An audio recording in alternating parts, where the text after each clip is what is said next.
በብዙ አይነት ስሜት ውስጥ ሆነን ነው ይሄንን ትግል የምናደርገው እና አንዳንድ ጊዜ ለምሳሌ ስለ ጥምረቱ ምላሽ እንድንሰጥ ስለ ትብብሮች ምላሽ እንድንሰጥ ብዙ ሰዎች ኤክስፔክት አደርጋሉ ከዛ ግለሰቦች መተው ሻለቃ ዳዊት መጥቶ ሲናገር ምላሽ እንድንሰጥ ከዛ እስክንድር መጥቶ ምላሽ እንድንሰጥ ሌሎችም መተው ሲናገሩ መቼም እንደምታዩት አማራ እንዲያወራ የተፈለገው እና የተገደደው ስለ ጥምረቱ ስለ ትብብሩ እንዲያወራ ነው በየለቱ በዛ ላይ ርብርብ እንዲያደርግ መግለጫ እንዲሰጥ ነው ግን እኛ የምንመለከተው በወገናችንና በህዝባችን ላይ ደርሶ ደግሞ በወለጋ መጠነ ሰፊ ጥቃትና እልቂት ይደርሳል የአማራ ልሂቃን ደግሞ ወጥተው የሚያወሩት ከህዋት ጋር ትብብር ያስፈልጋል አያስፈልግም ከኦላ ጋር ትብብር ያስፈልጋል አያስፈልግም ከመንግስት ጋር ትብብር ያስፈልጋል አያስፈልግም ነው ሌላው ማለት የሚያልቀው ወገናቸው አይመስልም የሚያልቀው ዘራቸው አይመስልም የሚያልቀው ህዝባቸው አይመስልም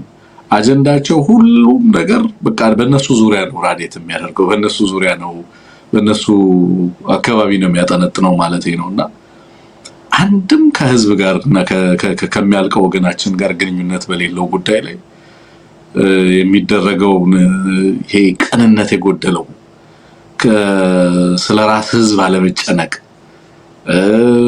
አስመሳይነት ተንኮል ቀጣፊነት በግለሰብ አምልኮና በግለሰብ እንትን መጣመድ ምን ነገር ነው የምታዩት እውነት ለመናገርና ያማል በእውነት አሁን እኔ የአማራውን ህዝብ ልቂትና ሰቆቃ አጀንዳ ማድረግ ሲገባ አጀንዳ እንድናደርግ የሚፈልገው ግለሰቦችን ሆኖ ስትመለከቱ ድርጅት ካቋቋመ በኋላ የአማራ ህዝብ ትግሉ የትና የት ከደረሰ በኋላ ተመልሰን እንትና እንዲያለች ገሌ እንደዛ አለ እንትና እንደዚህ አለ እንትና እኮ እንደዚህ መግለጫ ሰጠ አሁን በእንደዚህ አይነት ተራ እንትን ላይ ኢንጌጅ እንድናደርግ የሚፈልግ የሚጠብቅ ሰው አለና ማንንም ሰው ምንም መሆን ይችላል ኦኬ የአማራ ትግል የውስጥ ዲሞክራሲያዊ ሰፊ የሆነ ዲሞክራሲ መሰረት ያለው ነው ሰዎች የፈለጉትን ነገር መናገር ይችላሉ በዋናነት ይሄ ትግል ከግለሰቦችና ከግለሰቦች ስብዕና ግን ተላቋል ላለፉት 30 አመታት የአማራ ትግል ግለሰቦች ላይ ተንጠልጥሎ ግለሰቦች በተጓዙበት ቦታ ሁሉ እነሱን እያሳደደ እና ግለሰቦችን ያመለከ የሚኖርበት ሂደት ነበር የነበረው ናው ዳት ያ ትግል ስልት ተቀይሯል አሁን እስናረባውት ግለሰብ ተቋም ገንብታል ድርጅት አለ እኛ ምላሽ የምንሰጥበት ጉዳይ የለም ማንንም የፈለገውን ነገር ይበል የግል ኦፒኒየናችንን እኛም ሪፍሌክት ልናደርግ እንችላለን ግን ትግሉ ላይ ኢምፓክት የለውም ኢምፓክቱ በዋናነት የሚወሰነው በድርጅታዊ አሰራር ነው ግለሰብ ላይ ተንጠልጥሎ ወዲያ ሲባክን የነበረው ልሂቅ በአንድ ጊዜ ብርሃኑ ነጋን ሲሸከም ሌላ ጊዜ ማንተስ ነጋን ሲሸከም ሌላ ጊዜ ሌላ ነገር ሲሸከም ነው ከረመው ፖለቲካል ነበር ምንም ውጤት የሚያመጣ የአማራን ህዝብ ግድያ ያስቆመ ፖለቲካል ነበር በነገራችን ተቋም ሳትገነባ መሬት ላይ አቅም ሳትፈጥር የአማራን ህዝብ ከፍጅትና ከልቂት መታደግ አትችልም ኦኬ ልትሰለፍ ትችላለህ በየቦታው ልትወጣ ልትገባ ትችላለህ ብዙ ነገሮች ልትወርድ ልትወጣ ትችላለህ አማራ አቅም የፈጠረው አሁን ነው አማራ መሬት ላይ የሚመነዘር አቅም የፈጠረው አሁን ከዛ ውጪ ተላላኪነት ነበር የአማራ ልሂቃን ሚና ተላላኪነት የሆዴት ተላላኪ የህዋት ተላላኪ የሌሎች ኃይሎች ተላላኪ ምንም አይነት ፖለቲካዊ ግብ የረባ ግብ የሌለው ያልተነተነ በየአደባባዩ እርስ በርሱ ሲጓተት የሚውል ሲራኮት የሚውል የነበረ ያንን የፖለቲካ ድንቁርና መስመርና አቅጣጫ ሰጥቶ ድርጅታዊ ትግል ውስጥ አማራ ከገባ ጊዜ በኋላ ጀምሮ ግን አማራ ምን ፈጠረ አቅም ፈጠረ ኦኬ ናው በየለቱ እየወጡ የሚናገሩ ሰዎች ሐሳብ አስተያየት የሚሰጡ ሰዎች የአማራ ህዝብ እልቂት አሳስቧቸው ያንን እልቂት በማስቆም ጉዳይ ላይ ቢሞግቱን ደስታውን አልችለውም ነበር በወገናችን ላይ የሚደርሰውን እልቂት የነሱን ጦርነት እንድንሸከም እነሱ በሚፈልጉን ሰዓት የህዝባችን መታረድ በኢትዮጵያ ውስጥ የአማራ ቄራ ሆነ ሀገሪቱ መቀጠሏ ግን ጉዳያቸው አይደለም ስለዚህ ሲመጡ አጀንዳ ይዘው የሚመጡት ከራሳቸው አንፃር በእነሱ ፍላጎት ላይ ነው አማራ ሲያላዝን እንዲውል የሚፈልጉት ኖት በህዝባችን ጣፈንታ ላይ አይደለም። እና ይሄንን ባዶ የፖለቲካ መንገድ በማቃናት በጣም ብዙ ኢነርጂ መጨረስ አይገባም። ድርጅት አለ፣ ድርጅት ምላሽ ይስጥ። በእያንዳንዱ ጉዳይ ላይ መመለስ አይጠበቅበትም። በጣም ክሪቲካል በሆኑ ጉዳዮች ላይ ብቻ ኤንጌጅ ማድረግ ይኖርበታል። ግለሰቦችና የግለሰቦች ሐሳብ ግን just let it be opinion ሐሳባቸውን ይግለጹ። አይ እኛ በድርጅታዊ አሰራር ጥያቄዎቻችን ምላሽ እንዲያገኙ እንፈልጋለን የሚሉት ደግሞ በድርጅታዊ አሰራር ይምጡ። የ30 ዓመት እና የ40 ዓመት የፖለቲካል ኤክሰርሳይሳቸው አንድ የረባ መናኛ ድርጅታዊ አሰራርን አላስተዋወቀም ለኢትዮጵያ ፖለቲካ። በኢትዮጵያ ፖለቲካ ውስጥ 40 እና 50 ዓመት መመላለስ በራሱ ህይወትና ስኬት ተደርጎ እየተቆጠረ ግን ደግሞ የህዝብ ልቂት ምንም ዋጋና ውሃ ማያነሳ ጉዳይ ሆኖ የሚታይበት አውድ ነበር የነበረው። አማራን እየገደለ የሚቀጥል የኢትዮጵያ ፖለቲካ ከዚህ በኋላ አይኖርም። እሱን ማስቆም ነው የአማራ ህዝብ ቀዳሚ ኃላፊነት።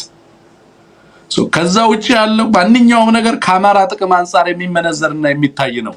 ትብብርም ጥምረትም ማንኛውም ነገር አልቲሜትሊ ማስቆም የምንፈልገው የአማራን ህዝብ ልቂት ነው በኢትዮጵያ ፖለቲካ ውስጥ። በዚህ ሂደት ውስጥ ዲስከስ መደረግ ያለበት ጉዳይ አማራ ዲስከስ መደረግ ያለበት የአማራ ህዝብ ጣፈንታ ጉዳይ ነው። አጀንዳ መሆን ካለበት የኛ የህይወታችን ጉዳይ የህዝባችን ጉዳይ ነው መሆን ያለበት እንጂ ማንተስ ገሌ ተነሱ ተናገሩ፣ ማንተስ ገሌ ተነሱ ተቀመጡ፣ ማንተስ ገሌ ተነሳ ይሄ የአማራ አጀንዳ መሆን የለበት። የአማራ ትኩረት ወገንህ ያያለቀ ነው፣ እንዴት እናስቆመው? በእኛና በሚገድሉን ሰዎች መካከል ምንድነው ያለን ተስፋ? ይሄ ሀገር ከሚገድሉን ሰዎች ጋር እንዴት ይቀጥላል? ምንድነው የህዝባችን ዕጣ ፈንታ ጉዳይ የሚሆነው? እንዴት ድርጅታዊ አቅማችንን እናጎልበት? አሁን የጎደለን ምንድነው? እንዴት አንድነታችንን እናጠናከር? እንዴት አቅማችንን ይበልጥ እንገንባ? እንዴት ፖለቲካችን በሐሳብና በትንተና ይመራ? that has to be የኛ አጀንዳ የኛ ፕራዮሪቲ። በየቀኑ ይወጣን በማይገባንና በማይመለከተን የእያንዳንዱ ወገናችን ህመምና ልቂት ግድ ሊለን ይገባል ጎበዝ። የኛ አጀንዳ should be that እናስቆመዋለን። የምናስቆመውን መንገድና አቅጣጫ አውቀናል። ዛሬ ያለንበት ነገር ትናንት ከነበርንባቸው ሂደቶች ፈጽሞ የተለየ ነው። ሰላማዊ ሰልፍ እያደረግን አይደለም የአማራን ህዝብ ልቂት የምናስቆመው። ምን ማድረግ እንዳለብን ህዝባችን አውቁ ማድረግ ያለበትን እያደረገ ባለበት በዚህ ሂደት እያንዳንዳችን ለዚህ አማራ አቅም ምን አስተዋጽኦ እናደርጋለን? እኔ ወንድማችንን እስክንድርን የምመለከተው ለአማራ በሚያደርገው በጎ አስተዋጽኦ። ለምሳሌ ምንድነው የሱ ሚና? ይሄንን ትግል አማራ በአሸናፊነት ጥፋቱን በመቀልበስ ረገድ አማራ ይሄንን እልቂት ይሄንን ፍጅት በማስቆም ረገድ የሱ ሚናን ምንድነው መሆን ያለበት? ምን እያደረገ ነው በተጨባጭ? ሻለቃውም ምን እያደረጉ ነው? ሌላውም ምን እያደረግን ነው? እኔም ምን እያደረኩ ነው? ይሄንን እልቂት በማስቆም ረገድ the issue has to be የህዝባችን ዕጣ ፈንታ nothing less nothing more። በዚህ ውስጥ ማንንም ጣዖት አድርጌ ልመለከት አልችልም። የኛ መነሻችን ህዝባችን አጀንዳችን የቆምንለት ጉዳይ የምናከብረው የሚያከብረን የአማራ ህዝብ። ከዛ በላይ የምንሳሳለትና የምንጓጓለት አጀንዳ የለንም። አትባዝኑ ወገኖች፣ ትኩረታችሁን በጀመራችሁ ትግል ላይ አድርጉ። ፎከሳችሁ የጎደላችሁ ካለ አቅማችሁን አጠንክሩ። ኢትዮጵያ ውስጥ እልቂትን የምታስቆሙት በተማጽኖ አይደለም። እልቂትን የምታስቆሙት በሚዲያ በማራገብ አይደለም። እልቂትን የምታስቆሙት በምትፈጥሩት አቅም ነው መሬት ላይ። ዛሬም ስናወራ ሐሳቦቻችንን ሰዎች ግለሰቦች ሐሳቦቻቸውን ይግለጹ። የፖለቲካችን ብሮድ ቤዝ ነው። በርካታ ሐሳቦች የሚንጸባረቁበት ነው። የልዩነት ሐሳቦች አር ዌልካም። በአማራ ትግል ውስጥ የሚያስፈራን ሐሳብና ግለሰብ ግን የለም። ለምን? አማራ ቆመዋል። ዛሬ አማራ ቆመዋል። አማራ አቅም ፈጥሯል። አማራ ተቋም ፈጥሯል። እያንዳንዳችን ሚናችንን ከማን አንፃር ነው የምንመዝነው? ከተቋማችንና ከቆመው የአማራ ህዝብ አንፃር ነው። ultimately የኛ ፐርሱት የአማራ ህዝብ ጣፈንታ ጉዳይ ነው። ዛሬም አልተግባባንም ይመስለኛል። እና አጀንዳ ልናደርግ የምንፈቅደው ነገር ሁሉ ጊዜም ቢሆን ማንን ነው? አማራን ነው። እና ባካችሁ እገሌ እንደዚህ ያለ ሐሳብ ስጡበት፣ እገሌ እንደዚህ ያለ ሐሳብ ስጡበት። ማንጨነቅበት ዘመን ላይ ገባን። ለምን አንጨነቅም? ማንም በአማራ ትግል ላይ ምንም ማምጣት አይችልም። ማምጣት የሚችለው በምን አይነት አሰራር ነው? በድርጅታዊ አሰራር ነው። ግባ፣ ታገል፣ መስመር አክብር። በአማራ ትግል ውስጥ ቆራጥ ሆነ ከወንድሞች ጋር የአማራን ህዝብ ጣፈንታ ለመቀየር አስተዋጽኦ አበርክት። so that's the only way አዘር ሌላ ኦልተርኔቲቭ ተሞክሮ ፖለቲካ ስላልሆነ እየተሰናበት ነው ሄደናል። ኦኬ so ሚና አለን የምትሉ ሰዎች ግቡ። ሚናችሁን ግን ድርጅታዊና በድርጅታዊ አሰራር መንገድ ተወጡ። ኦኬ ለምን? ለእናንተም ክፍት ነው። የእናንተም ትግል ነው። የእናንተም ጣፈንታ ጉዳይ ነው። ማንም በእናንተ ጣፈንታ ጉዳይ ብቻውን በርደኑን እንዲሸከም አትፍቀዱ። ስለዚህ አንዱ ሌላውን የሚያማበት አንዱ ሌላው ላይ የሚጠቋቆምበት ጊዜ ላይ አይደለም ያለ ነው። ሁላችንም ኢኮሊ በዚህ ህዝብ ጣፈንታ ላይ ኃላፊነት ይሰማናል። ስለማን ነው የምናወራው? ስለማናቀው ህዝብ ሳይሆን ስለራሳችን ነው የምናወራው። ስለዚህ በዚህ ትግል ውስጥ የኔም የሌሎች ወንድሞችም ሚና ተመሳሳይ ነው። አማራን ከልቂት የመታደግ ሚና ነው። ስለዚህ በድርጅታዊ አሰራር ደግሞ እንመን የድርጅታዊ አሰራር ችግር እንዳለብን በደንብ ተገንዝበናል። ኦኬ ድርጅታዊ አሰራር አመቺ አይደለም። ባይዘው የግለሰብ ስብዕናን እና ተክለ ስብዕናን አይገነባም። ድርጅታዊ አሰራር ግለሰቦችን ያኮስሳል። የሚያገዝፈው ተቋማዊ አሰራርን ነው፣ ህግን ነው፣ ስርዓትን ነው፣ ደንብን ነው፣ ኮሌክቲቭ አክሽንን ነው። ግለሰቦች በዛው ሬሌቫንስ ያጣሉ። እነሱ ኢምፖርታንት መሆን የሚፈልጉ ግለሰቦች ይደበዝዛሉ። ምክንያቱም ተቋም ስለሚሆን የሚጎላው ተቋም ስለሚሆን የጋራ ውሳኔ ስለሚሆን አማራን የሚያህል ትልቅ ህዝብ በእንደዚህ አይነት ተቋማዊ አሰራር ሊገለጥ የሚገባው ትልቅ ህዝብ ነው። የእያንዳንድ ጎበዝ ልጆች ይኖራሉ በዚህ ትግል ውስጥ። እናንተ ጎበዞች የእናንተ ሚና በድርጅታዊ ስራ ውስጥ ሊጎላ ይገባዋል። በድርጅታዊ ሚና ውስጥ የምትጫወቱት ሚና ነው ጎበዝ የሚያደርጋችሁ። የጋራ ጣፈንታችንን በተመለከተ ግን ጠቅልለን ለግለሰቦች አደራ የምንሰጥበት ዘመን ላይ ግን አይደለንም። ተቋም አለ፣ አሰራር አለ፣ አደረጃጀት አለ የሚለውን በደንብ መገንዘብ ነው። ስንመልስ በምን አይነት ጉዳዮች ላይ ነው ሪአክት የምናደርገው? ማንና የማንን አጀንዳ ነው ስናቦካ የምንውለው? ኦኬ እኛ ከምንም በላይ የከበረ አጀንዳ አለን። አጀንዳችን የአማራ ህዝብ ነው። ኦኬ የማንንም አጀንዳ ስንሸከምና ስንቀለብ አንውልም። የምናከብረው ህዝብ አለን፣ የምንወደው ህዝብ አለን። የወገናችን እልቂት ግድ ይለናል። የኛ የዘውትር እግር ሰዓት የሚሆንብን ጉዳይ በየለቱ ስለሚጠፋው የአማራ ነፍስ ነው። የኛ አጀንዳ እሱ ነው። ይሄ የለውና ትግል ውጤቱ የሚገለጠው ለአማራ ህዝብ በሚሰጠው ደህንነት ነው። ለአማራ ህዝብ በሚያረጋግጠው ሴኩሪቲ ነው። አልቲሜትሊ አጀንዳችን መሆን ያለበት እያንዳንዱን አማራ ከጥፋት እንዴት እንታደጋለን። የእያንዳንዳችን ሚና ምን መሆን አለበት? በዚህ ውስጥ እያንዳንዱ ግለሰብ ግን የግል ኦፒኒየን ለምሳሌ አማራን በማዳር ረገድ ልዩነት ቢኖር ልዩነታችንን ደግሞ በድርጅታዊ በሰለጠነ መንገድ በጥበብ በመመካከር በመተናነስ ደግሞ እንፈታዋለን። that has to be የህልውና አደጋ የተጋረጠበት ማህበረሰብ ቢያንስ ሪኮንሳይል ሊያደርግ ለጊዜው ሊያቻችል የሚገባቸው ልዩነቶች አሉ። እነዛ ልዩነቶች ሁሉ ሊፈቱ የሚችሉበት አግባብ ደግሞ ድርጅታዊ ቢሆን የተሻለ ስለሚሆን ከዛ ውጭ ግን ሚዲያ ላይ ወጥተው ሰዎች የፈለጉትን ማለት ይችላሉ። አይ ቲንክ ያንን መብት ማክበር አለብን። አልቲሜትሊ በጣም ትልቅ ህዝብ ነው፣ ዳይቨርስ ነው፣ ፍላጎቱም ትልቅ ነው። ከዚህ አንፃር ግለሰቦች በተናገሩ ቁጥር ግን አበቃላቸው አማራዎች እየተባለ ከበሮ የሚደለቅበት ሁኔታ ግን አይገባኝም። ለምንድን ነው የሚያበቃው? አማራን መግደል እስከቀጠለ ድረስ የአማራን ህዝብ መታደግ የኛ ኃላፊነት ይሆናል። ማንም ሲነጋገር ማንም ሳይናገር ቢውል የአማራን ህዝብ እየገደልክ አትቀጥልም። ያንን እናስቆማለን፣ እንቀይራለን።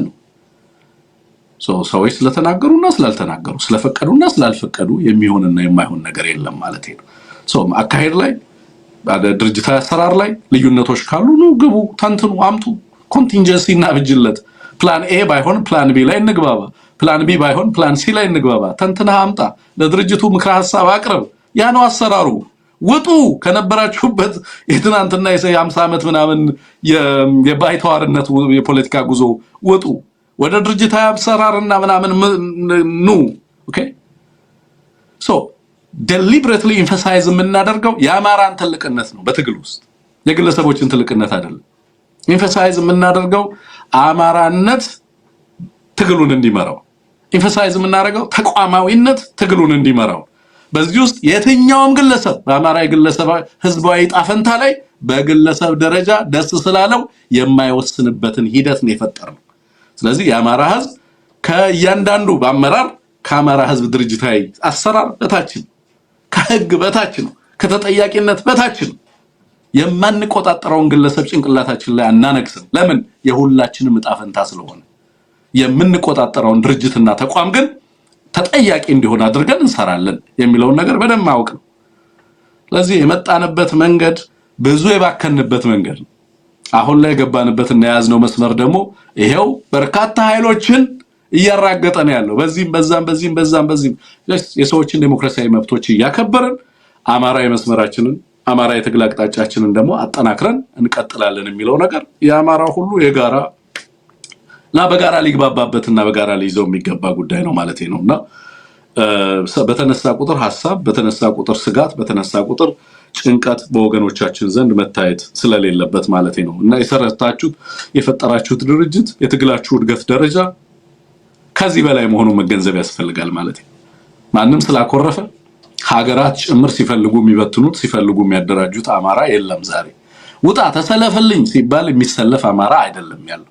ጥቅሙን ያሰላ ለምን እንደሚሞት የሚያውቅ መነሻውን የሚያውቅ ለምን እንደሚታገል የሚያውቅ ለማን እንደሚታገል የሚያውቅ ማህበረሰብ ነው የተፈጠረው። ፖለቲካል አማራን የፈጠርነው በዘፈቀደ ሚኖር ሳይሆን በየሰርግ ቤቱና በየዳንኪራ ቤቱ ሐሳቡና ፍላጎቱና ምኞቱ የሚሳካለት የሚመስለውን አማራ በተተነተነ ፖለቲካ የሚመራ ማህበረሰብ እንዲሆን በድርጅታዊ አመራርና በድርጅታዊ ፍቃድ የሚመራ ማህበረሰብ እንዲሆን ወደ እንደዛ ህግና ስርዓት እንዲገባ ያደረገ ትግል ነው እየተደረገ ያለው ማለት ነው። ስለዚህ አማራ ዛሬ አይባዝንም፣ አይፈራም፣ እንትን አይልም።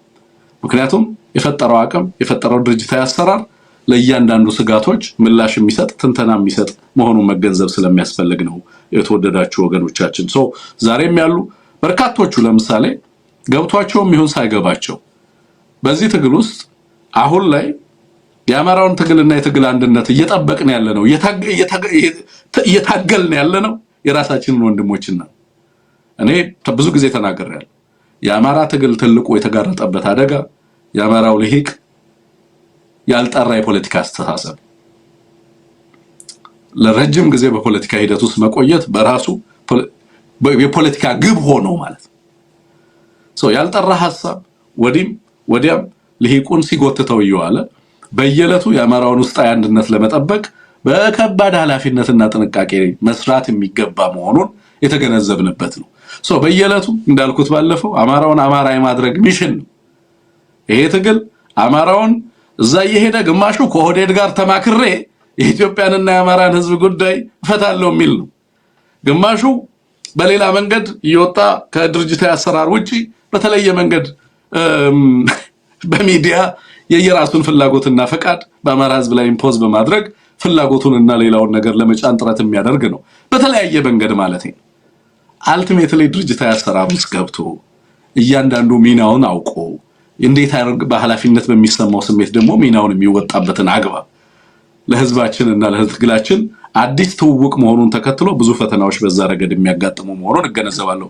በየለቱ ጀስቲፋይ ስናደርግ የምንውለው እንዴት ለአማራ ህዝብ ትግል ታማኝ እንደሆነ ነው። አፋብን ህይወቱን መስጠቱ በቂ ስላልሆነ ድርጅት መፍጠሩ በቂ ስላልሆነ ክብሬን ምኔን ብሎ ለትግል ሜዳ ወርዶ አማራን ማታገል በቂ ስላልሆነ በየለቱ ከአማራዎች ለሚቀርብብን ተጠይቅ ለአማራዎች ምላሽ እየሰጡ መዋል ነው ትግል ተደርጎ የተያዘው ማለት ነው። መተማመኛ እነሱ በምን ምክንያት እንደሚያነሱት ይታወቃል። ፍላጎቱ ምን እንደሆነ ይታወቃል። ትግሉን እርግፍ አድርጋችሁ ተታችሁ ለአብይ አህመድ ገብሩ እንደሆነ ጥያቄው ግልጽ ነው። ኦኬ ግን እንደዛም ሆኖ በየለቱ ማብራሪያ የሚሰጠው ኦኬ ለራሳችን ወንድሞች የምንሰጠው ይሄንን ትግል እንበትነዋለን ብለው ቆርጠው የተነሱት የራሳችን ወንድሞች ሆነው ትመለከቷቸዋላችሁ። በእውነቱ ወለጋ ላይ የሚያልቀው አማራ ህዝብ በሌሎች ቦታዎች ላይ የሚዛትበት አዲስ አበባ ላይ የሚዛትበት ህዝብ ጉዳይ አይደለም የሚያሳስባቸው። ከማን ጋር ተጣመራችሁ ከማን ጋር ተጣመራችሁ ምን ሰራችሁ ምን አልሰራችሁም በዋናነት እናፈርሷለን ወይስ እናፈርሰው። ከነዚህ ልጆች የአማራን ትግል መከላከል በጠላት ፍላጎት ልክ የተቀረጹ ስለሆኑ ስለ አማራ ግድ ስለማይላቸው ስለ ወገናቸው ልቂት ምንም ስለማይመስላቸው ቆይቶ በ4 ዓመት ወይ በ3 ዓመት አንዴ ትዝ የሚላቸው ጉዳይ ስለሆነ ቅንነት የጎደለው የፖለቲካ ትንተና የጎደለው ለማሸነፍ ያልተፈጠረ ለጭሰኝነት የሚፎካከር ፖለቲካ ከዚህ የፖለቲካ አሰላለፍ ከዚህ ካልተመረመረ ሰልፍና ረድፍ ወጥቶ አማራ በራሱ አማራዊ ፍላጎት ላይ ተደራጅቶ በራሱ ጥቅም በራሱ ትግል በራሱ ልጆች እየተመራ በራሱ ተቋም እየተመራ አሸናፊ ለመሆን ኖት ገባር ለመሆን አይደለም። ማንም ከኛ በላይ አይደለም፣ እኛም ከማንም በላይ አይደለንም። የአማራን ህዝብ ጣፈንታ በተመለከተ ግን የምንወስንበትን ፖለቲካዊ አውድ እንፈጥራለን በኢትዮጵያ ውስጥ የማንም ጭሰኛ የማንም ፍላጎት ተሸካሚ ሳንሆን አማራዎች ሆነን የሚለውን መገንዘብ ያንን መለማመድ አይ ቲንክ ብዙ አስቸጋሪ እንደሚሆንባቸው መገመታቸው ኃይሎች አሉ። ግን አማራ ሁሉ ጊዜም አጀንዳው ላይ ያደርግ የሚገባው ራሱ አማራዊ አጀንዳ ነው። የአማራን ህዝብ ጣፈንታ ጉዳይ ነው። የራሳችንን ትግል ጉዳይ ነው። የራሳችንን አቅም መገንባት ጉዳይ ነው። እዛ ላይ ትኩረት ሊያደርግ የሚገባው ማለት ነው። ከዚህም ከዛም በሚወረወሩ አጀንዳዎች ላይ በየለቱ ሲንጫጩ መዋል ተገቢ አይደለም ማለት ነው። let's have a clear focus ግልጽ የሆነ ፎከስ ይኖረን ማሳካት የምንፈልገው ነገር ላይ የጋራ አቋምና መግባባት ላይ እንድረስ ለማለት ነው። በዚህ መልእክት ነው ቀጥታ ወደ ፕሮግራም የማልፈው። የተወደዳችሁ አዲሱን አካውንታችንን አዲሱን የዩቲዩብ ቻናላችንን ሰብስክራይብ እንድታደርጉ በአክብሮት ጠይቃለሁ። ወንድማችን አንሙትም እንዳለ እየነገረኝ ነው ቴክኒሻናችን። አንሙትን አስገባው ባክህ ሰላምታችንን እናድርስ ለአድማጭ ተመልካቾቻችን። ያሉንን ማስታወቂያዎችም ትንሽ ነገር እንንገራችሁ። ፕሮግራሞቻችንን ከዚህ ሰዓት ጀምሮ ማድረስ እንጀምራለን። ወንድማችን አንሙት እንኳን ደህና መጣህ። ስለመጣህ ደስ ብሎኛል። ትንሽ ሰዓቶችን ነው የወሰድኩት። እንግዲህ የሚላኩ መልእክቶች በተለይ በስልክ ቁጥራችን ላይ በእነዚህ ጉዳዮች ላይ ምላሽ ቢሰጥ የሚሉ ነገሮች ሲመጡ አንዳንድ ጊዜ ትኩረት የምናደርግባቸው አጀንዳዎች ከአማራው ጥቅም አንጻር የተመረመሩ አጀንዳዎች እንዲሆኑ በማለት ነው እነዛን ነገሮች ትኩረት ሰጥቼ ሳነሳ የነበረው። አንሙት ይቅርታ ጠይቃለሁ ትንሽ ሰዓትን ጊዜያችንን ስለወሰድኩኝ።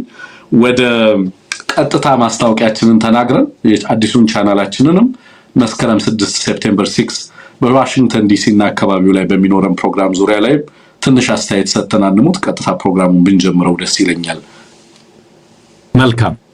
በመጀመሪያ ለሁላችሁም ተመልካቾች በሳተላይት በዩቲዩብ በረምብል የምትከታተሉን በተለይ ለእስልምና እምነት ተከታዮች እንኳን ለነብዩ መሐመድ የልደት በዓል አደረሳችሁ ለማለት እንወዳለን። ትንግርቱ እንግዲህ አሳሳቢ የሆነ ሁሉ ጊዜም ያው ትኩሳት አለ። እንግዲህ ፖለቲካው ትግሉ አይነተ ብዙ ስለሆነ ሁሉ ነገር ደልዳላ እንዳልሆነ ደጋግመን አንስተናል። ከዚህ አኳያ በተለይ ዕለታዊ አጀንዳዎች የዕለት ንግግሮች በጣም በርካታ ናቸው። የዕለት አጀንዳ በጣም ይሰፋል። ሰዎችም በእነዚያ በየዕለቱ በሚከሰቱ ጉዳዮች ላይ ሐሳብ እንድናጋራ ይጠብቃሉ። ግን ትልቁን ስዕል ሁሉ ጊዜ መመልከት ይገባል በሚል ያቀረብከውን ሰፋ ያለ ሐሳብ ጋራለሁኝና ትክክል ነው ለማለት ነው። በሴፕቴምበር 6 ደጋግመን መንገር እንፈልጋለን። ዲኤምቪ ነው የሚለው እንግዲህ እናንተ እዛ ያላችሁ ታውቁታላችሁ። በዋሽንግተን ዲሲ አካባቢ ኤቢሲ ያዘጋጀው የአማራ ይምከር መሰናዶ አለ። በዚያ መሰናዶ ላይ መገኘት በጣም ጠቃሚ ነው። መነጋገር አለብን። አማራ ይምከር ነው የሚለው አማራ መምከር አለበት። ስለዚህ ሁላችሁም በዚህ አካባቢ የምትገኙ በዚህ ቀን መስከረም 6 ወይም ሴፕቴምበር 6 ቅርብ ነው፣ ቀናቶች ነው የቀሩት። በዚያ ጊዜ እንድንገናኝ በዚያ መድረክ ላይ ለማለት እንወዳለን። ሁላችሁም እዛው ተጋብዛችኋል። አማራጭ ዩቲዩባችንን ያስተዋወቅን ያለነው ሁልጊዜ ማስጠንቀቂያ እናያለን። በጣም ብዙ ነገር ነው የምናየውና እንደው አጠቃላይ ዝግትግት ብለን ከዜሮ ከምንጀምር ከስር አዳዲስ ገጾችን ያስተዋወቅን አንዱ ሲዘጋ ወደ አንዱ መዞር አስፈላጊ ነው። እንደምታውቁት ለምሳሌ ይሄኛውን ገጽ ይዘን ስለነበረ ነው ዛሬ ከብዙዎቻችሁ ጋር 1500 በላይ ሰው በቀጥታ ከኛ ጋር እየተነጋገረ ያለው እንጂ ባለፈው ሳምንት ኤቢሲ ብሬክዳውን ብለን የከፈትነው ዩቲዩብ ገጻችን ተዘግቶ እንደነበር ታውቃላችሁና አሁንም የከፈትነውን ገጽ እንድትከታተሉ ይኸው እዚህ ጋር ፒን ተደርጓል። እሱን ሰብስክራይብ እንድታደርጉ ለመጠየቅ እንፈልጋለን። የተለያዩ ጉዳዮች አሉ። በተለይ ወለጋ ላይ በጣም የሚዘገንኑ ጉዳዮች እየተፈጸሙ ነው ያሉት ተመልካቾች። በጣም ሌሎች ማህበራዊ ሚዲያውን ከተቆጣጠሩት አጀንዳዎች በላይ የህዝብ እልቂት እየተፈጸመ ነው ያለው ወለጋ ላይና እሱም ሌሎችም ጉዳዮች አሉ። በቆይታችን እናነሳቸዋለን ብዬ ተስፋ አድርጋለሁ። መልካም ቆይታ ይሁንልን ወንድም ትንግርት። ያ አንሙት እንግዲህ የዚህ የዋሽንግተን ዲሲውን የሴፕቴምበር 6 የሚኖረውን ሴፕቴምበር 6 የሚኖረውን ዝግጅት በተመለከተ ሁልጊዜም ስንል እንደነበረው የፖለቲካና እንትኑን ከዚህ ከዲጂታል ወርልዱ ዲጂታል ስፔሱ ወደ አዳራሽ እናውርደው ነው። ይሄ በተወሰነ መልኩ ወደ አዳራሽ ስናመጣው የተወሰነ አድ የምናደርገው ቫልዩ አለ። ፊዚካል ስፔስ አሁን ዲጂታል ስፔሱ ላይ አንሙት በአማራ ትግል ውስጥ ሲሳደቡና ፎቶ ሲዘቀዝቁ የሚውሉ ሰዎች ብዙ ጊዜ ማን እንደሆኑ እንኳን በአካል አይታወቁም። አንዳንዶቹ ስማቸውን ታውቃቸዋለህ፣ ግን በአካል ማንም አያውቃቸውም። ተቋማት ውስጥ እና ድርጅት ውስጥ ላይ መሰረቱና አንዳንድ ጊዜ ኢቭን በዙም እንኳን ካሜራቸውን የማያበሩ ሰዎች እንዳሉ መታወቅ አለበት ማለት ነው። የማይተዋወቁ ማህበረሰቦች ስለ ጣፈንታቸው ሊመክሩ አይገባም ነው ብዬ ማምነው ነው። ትልቁ የትረስት የመተማመን መሰረቱ አንሙት መተዋወቅ ነው። አማራ ወደ አዳራሽ ይምጣ፣ ወደ ተቋማዊ አሰራር ይምጣ። ፖለቲካው በአደባባይ ላይ የምትቀያየረውን ከሰላምታ መሆን የለበትም። በየአደባባይ ላይ በየማህበራዊ ሚዲያውና በየሚዲያው ላይ የምንዘረግፈው ጉዳይ መሆን የለበትም። የስ ሚዲያው ላይ ለትራንስፓረንሲ ይዘናቸው የምንመጣቸው ለህብረተሰቡ ልንሰጣቸው የሚገቡ ጉዳዮች አሉ። ግን ደግሞ በመሰረቱ በጣም አንኳር የሆኑ ፖለቲካዊ ጉዳዮች የሚሰሩት በአዳራሽ ውይይት ነው። ጽሁፎች ቀርበው ምሁራኑ ተመካክረው የጋራ አቋም መግለጫዎች እየወጡ እነዛ ምክረ ሐሳቦች ደግሞ ለሚመለከተው ድርጅታዊ አሰራር ተግባራዊ እንዲደረጉ ምክረ ሐሳቦችን ወደ ድርጅት እየገፉ ወይንም እየላኩ የሚሰራ ፖለቲካ ነው። ያንን ቅርጽና ይዘት ማስያዝ በጣም የተገባ መሆኑን መገንዘብ ያስፈልጋል። አማራ ይምከር ስንል መምከሩ ጠቃሚ ስለሚሆን ነው። ከምትወዳቸው ሰዎች ጋር ወይ ከሚወዱ ሰዎች ጋር አይደለም ደግሞ የሚመከረው። በሐሳብ ከሚስማሙ ሰዎች ጋር አይደለም የሚመከረው። ከማትፈልጋቸው ሐሳቦች ጋር ነው የምትመክረው። ሊያዩ ከማይፈልጉ ሰዎች ጋር ነው የምትመክረው። በአማራ ጉዳይ ላይ የትኛውም ልዩነት ቢኖር እነዛ ልዩነቶች ወደ እንደዚህ አይነት የምክረ ሐሳብ ወደ እንደዚህ አይነት የመመካከር ሂደት ውስጥ እንዲገቡ ማድረግ ከተቻለ ቢያንስ ጠንካራ ማህበረሰብ በሐሳብና በሐሳብ ላይ መሰረት ያደረገ ትግል የሚደረግበትን እድል እያሰፋ ስለሚሄድም ጭምር ነው ማለት ነው።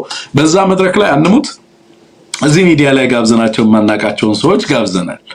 በዛ መድረክ ላይ ተገናኝተን በአካል ተያይተን የማናቃቸው ሰዎች እንዲመጡ ለማድረግ ጥረት እናደርጋለን። በሚዲያ ላይ የሚሰሩ በፖለቲካው ላይ የሚሰሩ በተለያየ መንገድ ተጽዕኖ የሚፈጥሩ የህብረተሰብ ክፍሎች፣ የሃይማኖት አባቶች፣ የህብረተሰብ ተወካዮች በእንደዚህ አይነት መድረኮች ላይ እንዲገኙ ለማድረግ ጥረት ይደረጋል ማለት ነው። እነዚህ ጥቅማቸው የትየለሌ መሆኑን መረዳት ያስፈልጋል ማለት ነው።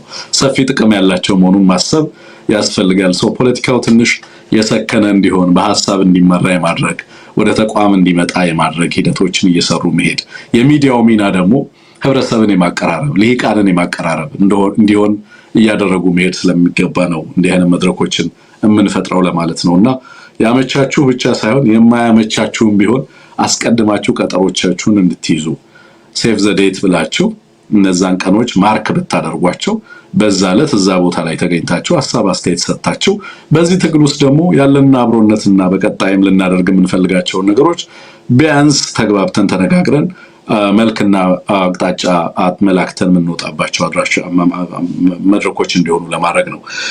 ይሄ እዚህ ላይ ተገኙልን ለማለት ነው። አንሙት ስለ ወለጋ አንስተሃልና አስቀድመህ ስለሱ ነው የምናነሳው። የአማራ ጥቃት በወለጋ ተጠናክሮ ቀጥሏል። እነ ጆሃር እንግዲህ ሰሞኑን ሲያቀርቧቸው የነበሩ ፍረጃዎች ነበሩ። በቀጥታ በኦሮሞ ህዝብ ላይ በአማራ ህዝብ ላይም ሲደርሱ የነበሩትን ጥቃት ባለቤትነት ሚስፕሌስ ለማድረግ ጥረት ሲደረግ ነበር የነበረው። ራሱ አማራው ቪክቲም እንዳልሆነ ላለፉት 8-10 ዓመታት ከዛም በላይ ለበርካታ ዓመታት በወለጋ አማራ ይደርስበት የነበረው ጥቃት፣ ጭፍጨፋ፣ የዘር ማጥፋት ስራ በስፋት ሲሰራ እንደነበረ እናውቃለን። ያ በቀጠለበት ሁኔታ አማራው ራሱ አጥቂ ተደርጎ የተሳለባቸው ሁኔታዎች ነበሩ። ባለፉት ጊዜያቶች ውስጥ የተመለከትነው እንደዛ አይነት የትርክት ሚስፕሌስመንት ያንድን ማህበረሰብ ቪክቲም ሆኖ ሳለ አጥቂ ተደርጎ እንዲሳል ማድረግ እንቅስቃሴዎች ሲሰሩ ነበር። ያ ደግሞ ወደ ቀጥተኛ ወደ ወጣቶች ሞቢላይዜሽን እንዲሄድ ተደረገ። ያ የወጣቶች ሞቢላይዜሽን የመከላከያውን የተለያዩ ኃይሎች ኦሮሚያ ክልል የሚያደራጃቸውን የጸጥታ ኃይሎች በጋራ በማጣመር በቀጥታ በአማራ ህዝብ ላይ በንጹሃኑ ላይ እና በህዝቡ ላይ ጥቃት የተከፈተበት ነው። የሚያሳዝነው በኢትዮጵያ ፖለቲካ አውድ ውስጥ የአማራውን ህዝብ የሚከላከል መንግስታዊ መዋቅር አለመኖሩ የአማራውን ህዝብ የሚያጠቃው መንግስታዊ መዋቅር ነው። መንግስታዊ ያልሆነ መዋቅር ነው። ሁሉም በጋራ በተቀናጀ መንገድ ነው የሚያጠቃው። በዚህ ሂደት ውስጥ ራሱን እንዲከላከል የተፈረደበት ራሱ አማራው ብቻ ነው። የአማራ ክልል መንግስት ነኝ የሚለው አካል የትኛውንም ያህል ጥፋት በአማራ ላይ ቢደርስ የሚያስጨንቀው ጉዳይ እንዳልሆነ በደንብ የምትመለከቱት ነው። አማራውን የመከላከል በርደን በቀጥታ ራሱ ማህበረሰቡና ህብረተሰቡ ላይ የተጣለ ኃላፊነት እንደሆነ ትመለከታላችሁ። በሚዲያም ስናወራ የምናወራው አማራን እንደ አጥቂ ለሚመለከቱ ሰዎች ነው፣ እንደ ቪክቲም ለማይመለከቱ ሰዎች ነው የምናወራው። በየመድረኩ ላይ አማራ ራሱን እንዲያብራራ ሲጠየቅ የደረሰበትን ፍጅትና ግፍና መከራ በደል ወደ ጎን ተትቶ ራሱን እንደ አጥቂ አድርገው ስለው ራሱን እንዲያብራራ በተደጋጋሚ ሲጠይቁ የነበሩ አሁን እንዲህ አይነት ጥቃቶች እንዲህ አይነት ጥፋቶች በህዝብ ላይ ሲደርሱ ይሄንን አጀንዳ አድርገው ሲያመጡ አትመለከትም። የሰብአዊ መብት ኮሚሽኖች ሲያወሩ አትሰማም። ሚዲያዎች ሲያወሩ አትሰማም። የአማራ ልሂቃንን የሚሉትም አንዳንዶቹም ይሄንን አጀንዳ ሲያደርጉት አትመለከትም። ከሱ ይልቅ የገሌ የሚባል ግለሰብ ንግግር ሞር የፖለቲካ አጀንዳ እና የፖለቲካ ዋጋ ስለሚያወጣ እሱ አጀንዳ ሆኖ ትመለከታለህ። አንሙት። ለማንኛውም ወለጋ ላይ አሁን እየሆነ ያለው ነገር በዋናነት ባለቤቱ ማን እንደሆነ ማስቀምጠናል ባለፉት ጥቂት ቀናቶች። ዛሬም በጠነ ሰፊ እልቂት በህዝባችን ላይ እየደረሰለ እየተመለከትን ያለ ነው።